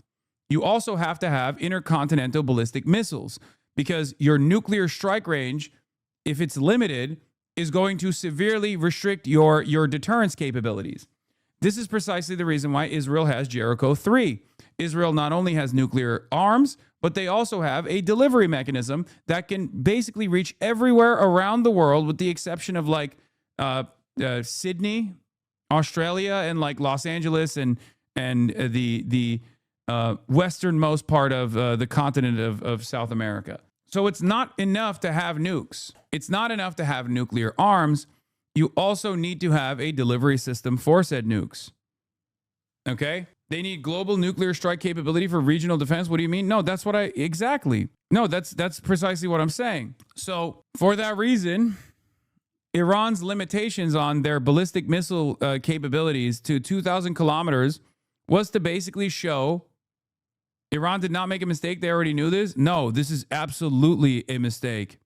1,000,000%. You can't live in a world where you say the Democratic People's Republic of Korea was correct for engaging in nuclear proliferation and also delivery systems that can reach all around the fucking world with ICBMs and whatnot, and then simultaneously act as though Ali Khamenei's decision to not engage in nuclear proliferation and simultaneously refuse to go beyond 2,000 kilometers in their missile ranges with their ballistic missiles was a solid maneuver. It was naive. Khamenei went to war. Maybe he didn't want to create more of what he lived through. Y'all are war hawks. We're war hawks. Brother, we're talking about deterrence to avoid war. For years and years, I would have never entertained other countries having nukes or any country having nukes whatsoever. I still believe in global denuclearization, okay? But in the absence of that coming, there is no sovereignty for countries in the periphery without a nuclear umbrella from the likes of the USSR that existed back in the day.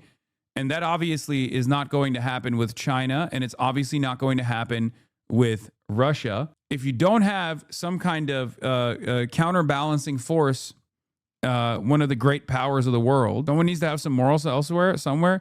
Brother, what the fuck are you talking about? Did you just not hear what I was saying? If Iran had nukes, right now, they wouldn't be getting bombed. If Iran had nukes, the region would not be on fire right now. Do you understand that? You can have this idiotic approach, this silly approach to be like, oh, you want more war. You're a war hawk, but for the opposing side, like a fucking moron. It was a naive calculation that expected his decision to be seen as restraint because he failed to develop actual deterrence. His country has fallen in the war. You can now say with absolute certainty that his decision to oppose nuclear development had the exact opposite of what he hoped. Exactly. I'm sorry. The Western world does not play that way. They do not care about diplomacy. Okay? They care about might is right. They operate on a totally different playing field. They do not have the same moral restraints that you think they have. It's that simple. I would say that, look, Israel. Same thing, Lebanon does not have real sovereignty. Lebanon does not have anti-aircraft systems, for example. Why does Lebanon not have that? Because Western powers do not allow them to have it. Why do Western powers not allow Lebanon to have anti-aircraft systems? Because Israel can institute a no-fly zone over Lebanese airspace at any moment that they choose to do so. They can bomb entire city blocks with impunity. The only deterrence that Lebanon has is Hezbollah for this reason. I would say that, look, Israel is a one-bomb country. One bomb takes them out. And that's why it's so existential to Israel. But we can also see now with this offensive missile shield that Iran had to, in other words, protect the nuclear effort, and what it's doing, the havoc that it's raising out there with Middle Eastern countries. I mean, what they're doing is say Meta places sensitive content warning on your Cuba Instagram story. Wait, really?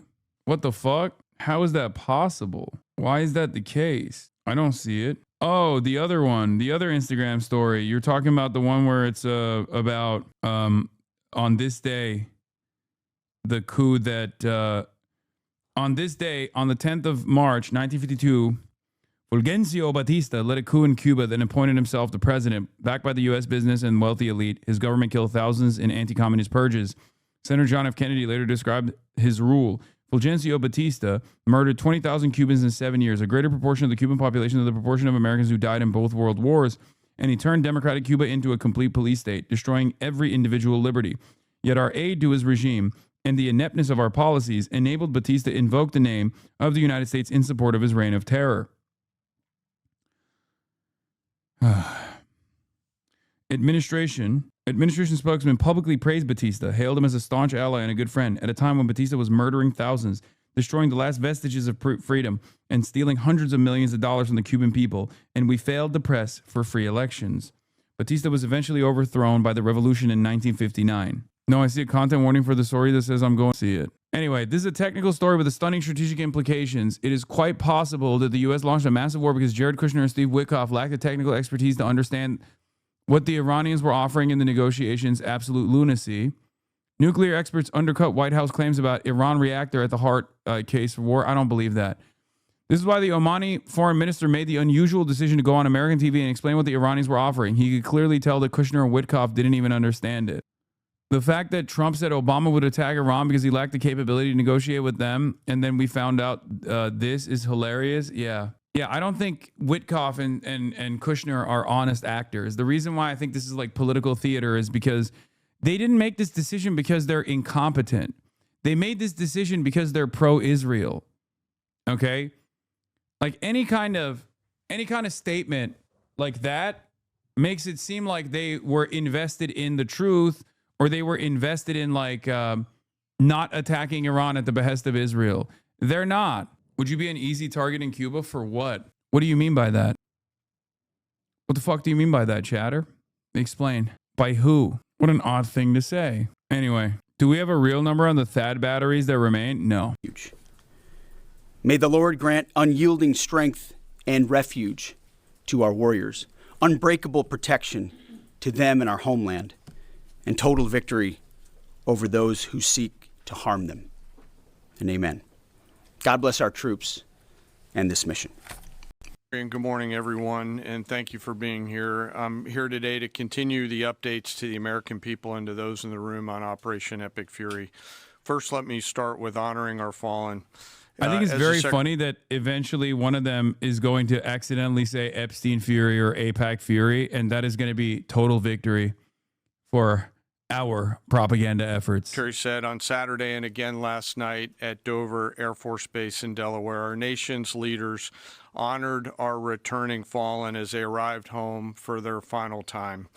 Last week, I shared a few of the names, and today I want to share the rest. Major Jeffrey O'Brien and Chief Warrant Officer 3 Robert Marzan were the final two fallen to return home, and members of the U.S. Army Reserve's 103rd Sustainment Command out of Des Moines, Iowa. Last night, as the news has been reporting, we honored the return of Staff Sergeant Benjamin Pennington of the U.S. Space Brigade from Fort Carson, Colorado. When I met Ben's family last night, his mom, his dad, and his sister, they showed me a picture, a drawing that Ben had made when he was in kindergarten. It was clear all the way back then that Ben wanted to do one thing in his life, and he wanted to serve his country and be a soldier. And to the Penningtons, just know how Ben was absolutely a great one. And finally, Major Sorfleet Davius, who returned home this weekend after sadly passing away from a medical condition while on duty in Kuwait. We welcome him home as well and mourn with his family. To the families and the families of all of our fallen, we share in your profound grief. The Joint Force remains eternally grateful for your sacrifice and the gift of a great example that your service members have given all of us. I want you. Thank you for dying for Israel. It was very awesome how you died for the glorious nation state of Israel. To know that their names will never be. We have achieved zero. We have achieved zero of our military ambitions in Iran, but you have died for the state of Israel, so your death will not be in vain. Breaking. No, this is Douglas McGregor, please. This is another one of those guys, man. This is another one of those guys. They might be right, okay? But they're not basing this fucking analysis off of anything tangible. This is another one of those guys that's just like totally makes shit up half the time. Forgotten, and you and your family are part of our Joint Force family forever. I would trust Blumenthal before I would trust that guy. And at this point, it's just still speculation. Let me talk a little bit about the progress thus far, acknowledging that Admiral Cooper will likely continue to give updates from CENTCOM. As the Secretary said, we're in the 10th, moving into the 11th day of Operation Epic Fury. The joint force remains focused on 3 military objectives: continue to destroy Iranian ballistic missiles and drone capability in order to the U.S. and others throughout the region. And this means attacking launch sites, command and control nodes, stockpiles before they can threaten our personnel, our facilities, and our partners. Second, we continue to strike the Iranian Navy and their capabilities in order to do things like sustain movement through the Straits of Hormuz. Is Blumenthal known to lie? No. I mean, he has insane positions from time to time, but on the issue of Israel is pretty fucking reliable. On the issue of when it comes to Iran, I mean, he's literally gone to Iran, maybe even done a little bit of coverage that might come across like, Iranian government propaganda, if I do say so myself. But like, it's probably similar to like how people say I do Chinese propaganda, but he is like, he's pretty decent when it comes to Israel stuff. He's kind of like, he's almost like Glenn Greenwald that way. A lot of these guys have their like specific issues that they're very solid on. And, and Max Blumenthal is very good on Israel. And third, we continue to start working on. You do Chinese propaganda, though? Yeah, Chinese propaganda like fucking high-speed rail is awesome. I know. Chinese propaganda such as, we shouldn't be doing wars like this. Instead, we should be spending all that money on fucking hardening our infrastructure, offering free healthcare, focusing on the overall common good of the American population, propaganda like that. And going deeper into Iran's military and industrial base in order to prevent the regime from being able to attack Americans, our interests, and our partners for years to come and project power outside their borders. This means servicing productivities. But did you get paid millions? Wish, dude. China, I am open. I am ready. I am available. If you would like to give me $1 billion to do propaganda, I will do full spectrum propaganda. I understand the mind of the Americans in a way that you cannot, okay? You cannot comprehend it. I understand how to do soft power. China, give me $1 billion now. President Xi, if you can hear me, I will do pro-Chinese propaganda. Okay? Please give me money. Give me $1 billion, please. Okay? Now, what I may do with those billions of dollars, nobody knows. Okay? Maybe arming the Revolutionary Vanguard. Who knows? Okay? Who knows? Gotta place a price at giving countries nukes? Yes. If you give countries the opportunity for sovereignty by installing nuclear arsenal in their countries in a matter not dissimilar to the USSR, I will do the propaganda for $0 instead of $1 billion. Okay? I will do it for free 99. You don't even need to give me any money. If you allow countries to have dignity and sovereignty and allow them to develop, which is in line with your One Belt, One Road initiative anyway. Okay? China, if you send oil to Cuba, if you break through the American blockade with your naval assets, I will do it. I will do it for $0. This is even cheaper than the nuclear arsenal thing that I was talking about. Okay? There it is. Research and development sites and infrastructure. Let me turn to the map. We're going to try digital today to prevent laser injury. Since our last update, CENTCOM continues to make progress across the southern flank. To date, they've struck more than 5,000 targets. U.S. Strategic Command bombers recently dropped dozens of 2,000-pound GPS penetrating weapons on deeply buried missile launchers across the southern flank. We also have struck several one-way drone factories to get at the heart of their autonomous capability. And of course, alongside our regional partners along the southern flank, continue to execute intercepts against one-way attack drones using fighters and attack helicopters. Our strikes mean we've made significant progress in reducing the number of missile and drone attacks out of Iran. This is real, yes. Retired Colonel Lawrence Wilkerson says Netanyahu could turn to nuclear bombs if the Iran war escalates. Yes, this is literally real. That's a real fear. I've been saying this as well. Okay? I haven't gotten things wrong thus far with my analysis, with my assessment. And this is a real fear. Okay? obviously, the thing that's holding it back is like, I mean, it would open up a totally different world. Like, this is nuclear holocaust territory at that point. Because, like, if one country uses nukes, then all of the nuclear countries have to use nukes. Otherwise, it's over. Then there's no more MAD, right? There's no more mutually assured destruction. There's no more nuclear deterrent. This is what sets back countries from deploying the nuclear option. But if there's one country that's fucking insane enough, it's Israel. Don't say nuclear holocaust. That's anti-Semitic. Shut the fuck up. You've been reserved when you haven't seen all the info. It's much appreciated. Yes. Lawrence Wilkerson says a lot of stuff that no one else will. Famously, he said that going into Afghanistan was an anti-China preemptive strike and a way to sponsor Uyghur separatists better. I mean, yeah. It turns out Syria was also pretty fucking reliable for that. Shouts out to Turkey. Just trained the fuck out of the Uyghur militants in Syria. Anyway. Oh, speaking of anti-Semitism, Washington Post reports that referring to the U.S. war against Iran as Operation Epic Epstein fail, Operation Epstein Fury is anti-Semitism. The conflict has also sparked a sharp rise in anti-Semitic content, according to research from the ADL, a Jewish civil rights organization, some of it seeking to link Epstein, who is Jewish, to the conflict. Pretty quickly after the conflict began, this conspiratorial rebranding of Operation Epstein Epic Fury, the U.S. military's official name, into Operation Epstein Fury, started circulating on social media platforms, said Oren Segal, the ADL senior vice president of counter-extremism and intelligence. An ADL report found the phrase Epstein Fury was mentioned more than 90,000 times by some 60,000 different accounts on X within the conflict's first 3 days. It's pretty funny that this is the only tool that they got in the fucking tool belt. Okay, they can't do anything. So they're like, this is anti-Semitic, don't say it, which is only going to cause people to say it more. Yeah. It's also pretty funny to be like, wow, I don't know if you guys know this, but Jeffrey Epstein was Jewish.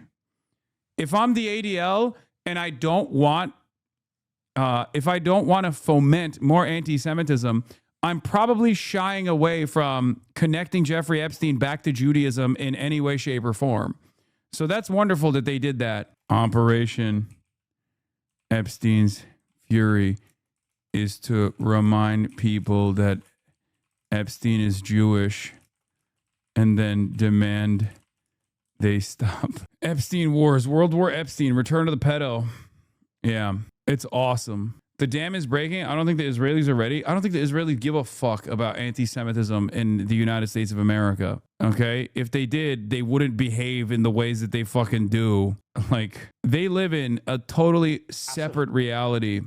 One where there is a crack in the dam for sure, especially with like Israel's defenses diminishing. Israelis for the first time ever are having to sit in for the last 10 days, and I've been talking to people in Israel, for the last 10 days, they've been mostly bunkered in, right? They've mostly been in shelters. It's obviously nowhere near as bad as the way that like fucking dumbasses on the timeline are presenting it, where they're like, oh, look at this image of like clearly Beirut. And then they're like, this is actually Israel. That's not the case, right? Or, you know, they keep posting over and over again, like, older imagery from the 12-day war of like successful strikes from the Iranian side. All this stuff is ridiculous, right? But by and large, Israeli society has been disrupted. Okay? Israeli society has been disrupted, especially with the cluster munitions that the Iranians are using. Oruç tutuyor musun? Hayır amına koyayım. Tutmuyorum. Allah Allah. Yeter be. 10 kere sordun amına koyayım. Al görmüyor musun? İçiyorum. Tövbe tövbe. Amma sordun ya. Sakin la. Abi tutmuyor. Belli değil mi? Bak gözlerini kullan amına koyayım. Turkish chatters keep asking me if I'm fasting over and over again. Very clearly I'm not, you know? I just came from a 2-hour closed-door classified briefing on the war. It just confirmed to me it's totally incoherent. We are not going to be able to achieve any of our stated objectives. But I mention it because it's another closed-door briefing. We have still not yet heard a full explanation as to why this is necessary. We still have had no hearings in front of Congress that the public can see, and I think that's pretty simple. Because if the president did what the Constitution says, come to Congress to get authorization for this war, he wouldn't get it. Because the American people would demand that their member of Congress, their senator, whether they be a Republican or Democrat, vote no, because this is a disaster of epic proportions. It's already getting Americans killed. It's driving up prices here at home. Harder line leadership, more antithetical to U.S. interests, are strengthening inside Iran, and there's really no way that we're going to be able to destroy their nuclear program because most of it is buried underground unless we mount a ground invasion, which would be even more disastrous and more unpopular. This has just been a debacle, a 10-day debacle, and we're going to use whatever leverage we have in the Senate to try to prompt those hearings, to try to prompt that vote, and to get this administration to start paying attention to the Constitution. Yeah, I mean, this means that there is no firm commitment to troop deployment, at least. Blumenthal spoke after the briefing, too. I emerged from this briefing as dissatisfied and angry, frankly, as I have from any past briefing in my 15 years in the Senate. I am left with more questions than answers, especially about the cost of the war. My questions have been unanswered, and I will demand answers because the American people deserve to know. And I guess I am most concerned about the threat to American lives of potentially deploying our sons and daughters on the ground in Iran. We seem to be on a path toward deploying American troops on the ground in Iran, any of the potential objectives here. Yes, he looks like Kenneth Copeland, I know. And there is also, as disturbingly as anything else, the specter of active Russian aid to Iran. Oh, liberals are so awesome. Oh, no. Oh, no. It's terrifying that Russia is aiding Iran. Dog, you're blowing up Iran. If you think that's a bad thing, then you can't get mad that there's someone defending it. Oh, no. See, the real problem here with, I don't know, nuking Iran out of orbit is whether or not Russia gets an upper hand in this equation. Oh, dude, shit, fuck. Why didn't I think of that? That's the big problem. That's the real issue. It's fucking spectacular. Like, there's truth to it, but it's so ridiculous.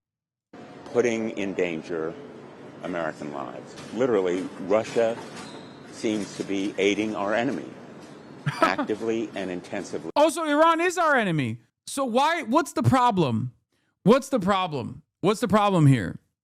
What is the problem here? What is wrong with what Trump is doing? And Russia is our enemy anyway. So, of course, the enemy of our enemy, the allies of our enemies are going to fucking work with one another, right? If Iran is our enemy and Russia's our enemy, why the fuck would Russia not aid Iran? But, like, again, the question I have is, why the fuck wouldn't they do that? And also, why the fuck is Trump wrong if Iran is our mortal enemy? Okay? If Iran is our mortal enemy, why is Trump wrong for bombing Iran alongside Israel? Do you understand? Why is Iran our mortal enemy? We have made them our enemy. Okay?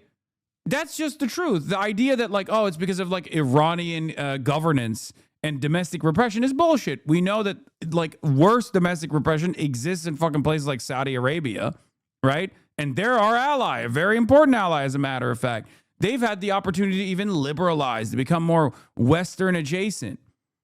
Who's to say Iran wouldn't have a similar opinion and similar interest in you know, sport more open to the Western world? They've always tried to fucking negotiate with us. Why is Iran our enemy? And if Iran is our fucking enemy, why are we not bombing them? Why do you have an issue with bombing them? This doesn't make sense. This doesn't make sense at all. With intelligence. And speaking of groups that literally were our quote-unquote enemies, look at Syria. Look at Syria. Jolani literally was an al-Qaeda leader, and now he is the leader of Syria. So it turns out we don't have a real problem with like, dangerous Islamist fundamentalists or whatever the fuck, right? I mean, clearly. And perhaps with other means. And China also may be assisting Iran. So the American people deserve to know much more than this administration has told them about the cost of the war, the danger to our sons and daughters in uniform, and the potential. Luckily, and I can't believe I'm saying this, Israel blew out all of Syria's defenses and its military capabilities. So the fucking Syrian military can't just like go and invade Lebanon at the behest of Israel now, ironically enough. I swear to God, those sons of bitches would fucking invade Lebanon if they had the capabilities to do so at the behest of Israel. I swear to fucking God. For further escalation and widening of this war, a war of choice made by this president, not chosen by the American people, with potentially huge consequences to American lives. I mean, they still might, because your most liberal leader you think of is worse than a terrorist. Wait, what? I mean, make no mistake. My most liberal leader in the United States of America is supportive of sometimes people that we have declared terrorists. You and Zateo are completely wrong about Syria. Okay, dude. Dude. Jilani defenders literally have two speeds. What could they do? They have to be servile to Israel to build the country, or they're not doing that at all. They're actually developing sovereignty. Literally two speeds in the chat. Every single fucking time I talk about this. Every single time. Not a Shara defender. Okay. It is Goylani. Oh, Jesus. Okay.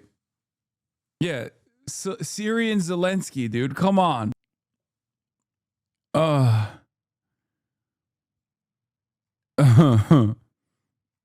Goylani is so stupid. Okay.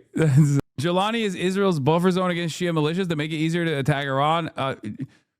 Listen. Jolani is whatever America and Israel want him to be, and sometimes whatever Turkey wants him to be. Okay, that's it. He's not like a real. He's not a real person. He's just a vehicle for Western imperialism in Syria, and it sucks because the alternative is also Assad, who also sucked and was very violent and very repressive. I am not one of those guys who's like, Assad was a champion. He was a fucking lion or whatever. You know what I mean? I'm not like one of those dudes who's like, Assad was obviously an incredibly capable leader. Like, of course not. But let's be fucking real. The goal there was to defang the IRGC and defang Hezbollah, destroy the logistical supply chain between Iran and the Lebanese Hezbollah, Hezbollah in Lebanon. And they successfully did that. And then Israel thanked them for doing that by invading Syria, like further militarily occupying additional Syrian territory. That was wonderful. And then it doesn't even matter. It didn't even stop there. They fucking bombed Damascus. Israel literally bombed Damascus. And Goylani was like, thank you, sir. Please. Can I have some more bombs? These are wonderful bombs. We are fans of these bombs. Keep bombing the capital, please. See? Boom. What are they supposed to do? What are they supposed to do? What is the limit to your criticisms? Like what is the step that the current Syrian government could take that would unironically go, okay, that would make you go, all right, they are literally servants of empire and it's completely unacceptable. Is there a step? I'm not even asking this as like a gotcha. I'm literally trying to figure out what would be your okay, I'm out moment, right? Okay, Sharks, I'm out. What's your red line? Invading Lebanon. Would that be a red line for you? Yeah. Israel bombs Damascus. IDF raids another Syrian village. IDF occupies another Syrian province. My fellow Sunnis, Iran killed 6 bazillion. This guy said Goylani. I don't know who this guy is before you yell at me, okay? He might have been like an Assad supporter. I know you're going to use it as a gotcha or something. What is the red line? Why would the fuck would we invade Lebanon? We Syrians all hate Israel as much as you do. Brother, as a Syrian, you have no say in this process. What the fuck? That's my point. Okay? You think your democratic wishes are being factored into this consideration, we don't have democracy in America. What the fuck makes you think you have democracy as a Syrian? What is happening? You are occupied by an American vessel, okay? We are occupied by the Epstein class. None of us have a say in this process. Welcome to the HasanAbi broadcast. This is kind of the point that I try to make every fucking day, okay? Like, you're doubly occupied in that situation, or maybe triply occupied. You got Turkey in your north that's also making decisions about what happens in Syrian territory. You have Israel that's further and further occupying the country militarily. And you have a pliant puppet state that was put in power by the American forces in the region. The question is, what's the red line? Welcome to HasanAbi 101. I am your professor, Dr. Jihad. I have 2 doctorate degrees, both in jihad and also racism.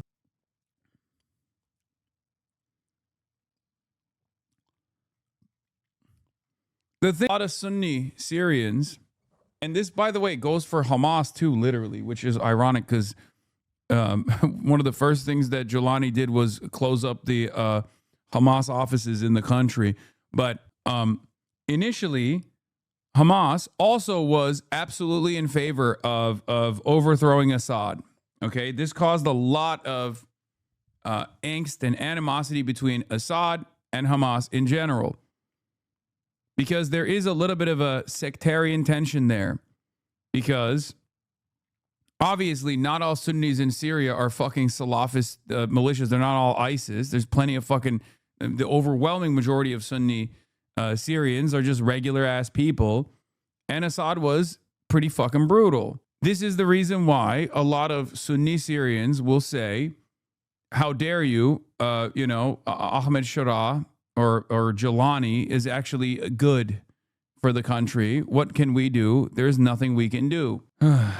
Anyway, I don't know how the fuck we got to Syria here. Let's get back to Iran. Ballistic missile attacks continue to trend downward, 90% from where they've started. And one-way attack drones have decreased 83%. Dem Socia, I drank the Jelani Kool-Aid and argued with you about it when he first took over and thought he would be someone who can push back against Israel and the U.S., but he's no different than Egypt's leadership, if not worse, given the fact that Israel has taken over parts of Syria since he took over. Yes. I want Syrians to have sovereignty and dignity, just like I want Iranians to have sovereignty and dignity. My point is always the fucking same for all people, okay? You are literally an Iranian and Assad dick sucker. Shut the fuck up. Turkey is an American vessel. Shut the fuck up about Syria. Quit yapping about something you don't know what you're talking about. How's the northern corridor for you guys? Do you like that? How's southern Syria? Do you like that? Or additional Israel? Do you enjoy that? Is that good for you, you think? How's that working out? Solid? I'm against such initiatives against Syria, for the record. I know Turkey is an American vessel, dumbass. Who the fuck helped the HTS forces initially? Turkey did. What the fuck are you talking about? That's part of my criticism. Percent since the beginning of the operation. A testament to our air defenders and our air defense systems. And as I said, our partners in the region continue to do great work as well. Second, we're making substantial progress towards destroying the Navy. In the first 10 days of the conflict, we're more than 50 Iranian naval ships into the campaign using a combination of artillery, fighters, bombers, and sea-launched missiles. As Admiral Cooper noted last Thursday, we struck and sank an Iranian drone carrier ship, and U.S. CENTCOM continues today to hunt and strike mine-laying vessels and mine storage facilities. This work will continue. Third, we've again... Syria, under the leadership of Ahmed al-Shara, also known as Jolani, condemns Iran, not the U.S. and Israel, over the regional escalation, denouncing Tehran's retaliation against U.S. bases while ignoring U.S.-Israeli strikes. Foreign Minister Asad al-Shaibani conveyed messages of solidarity to Saudi and Emirati officials. I mean, that's not surprising. Against our objectives, we've begun to target Iran's military and industrial complex, again, focusing on centers of gravity to get upstream of the shooters out in the field in order to deny them the ability to continue to generate those one-way attack drones. Let me spend a minute talking about the joint force. across the area of responsibility. This is gritty and tireless work, and I cannot begin to explain how incredibly proud. It's so funny that chatters will come in here and like literally nod along when I talk about like the vassal states, right? Like and you know how America just fucking dominates like the Europeans, like they're a goddamn colony, and they're like, yeah, you're right. And then as soon as I talk about their country, okay, they go, whoa. What are we supposed to do? Okay, what is fucking France supposed to do? What's Germany supposed to do? What's any country supposed to do? You know what I mean? Like who? If America is this fucking this hegemonic superpower that is country, then yeah, what's any country supposed to do? You can't fight back. The problem is if all of these countries were united and had a little bit of backbone, and room for maneuverability, especially now when there is an alternative power out there with China, they could actually carve out a little bit of sovereignty and dignity for themselves. That's my argument. Okay? Comparing nuclear power, France to Syria with 10 GDP per capita? No. My point is, it's okay. What about Iran? What are you talking about? Is Iran a nuclear power? No. Iran has been fucking crippled and sanctioned into oblivion. They're fighting back. But this is obvious. He would get lynched if he gave sympathy to Iran, just like how Ayatollah wouldn't be supreme leader if they projected any animosity towards Sunni belief, etc. I am of the extraordinary courage, tenacity, and grit and professionalism. What are the Syrians supposed to do? Oh, dude. Easy answer. Demand fucking democratic elections. In the joint force. Last time. Is that not what was supposed to be done initially? Wasn't Giuliani supposed to be an interim leader to set up elections? Do a democratic election. Are you tripping? He is the interim leader. Oh, okay. Remind me in 5 fucking years when he's still the interim leader. I had a chance to talk about the Army's incredible logisticians who are out there sustaining the fight. Today, I want to highlight a few groups of sailors. Like, even fake or not, even Assad still had like fucking fake elections. You know what I mean? Like, you have the systems in place. First, I want to thank the men and women of the Ford Carrier Strike Group and their families, and let all of them know how grateful I am for their leadership and service. The crews on board this strike group have already been endured months at sea only to get their deployment extended. These exceptional Americans, rogered up, all supported by their families, continue to stand the watch, taking the fight to the enemy over and over again, night after night. Aboard ships like the USS Ford. Okay, I'm bored.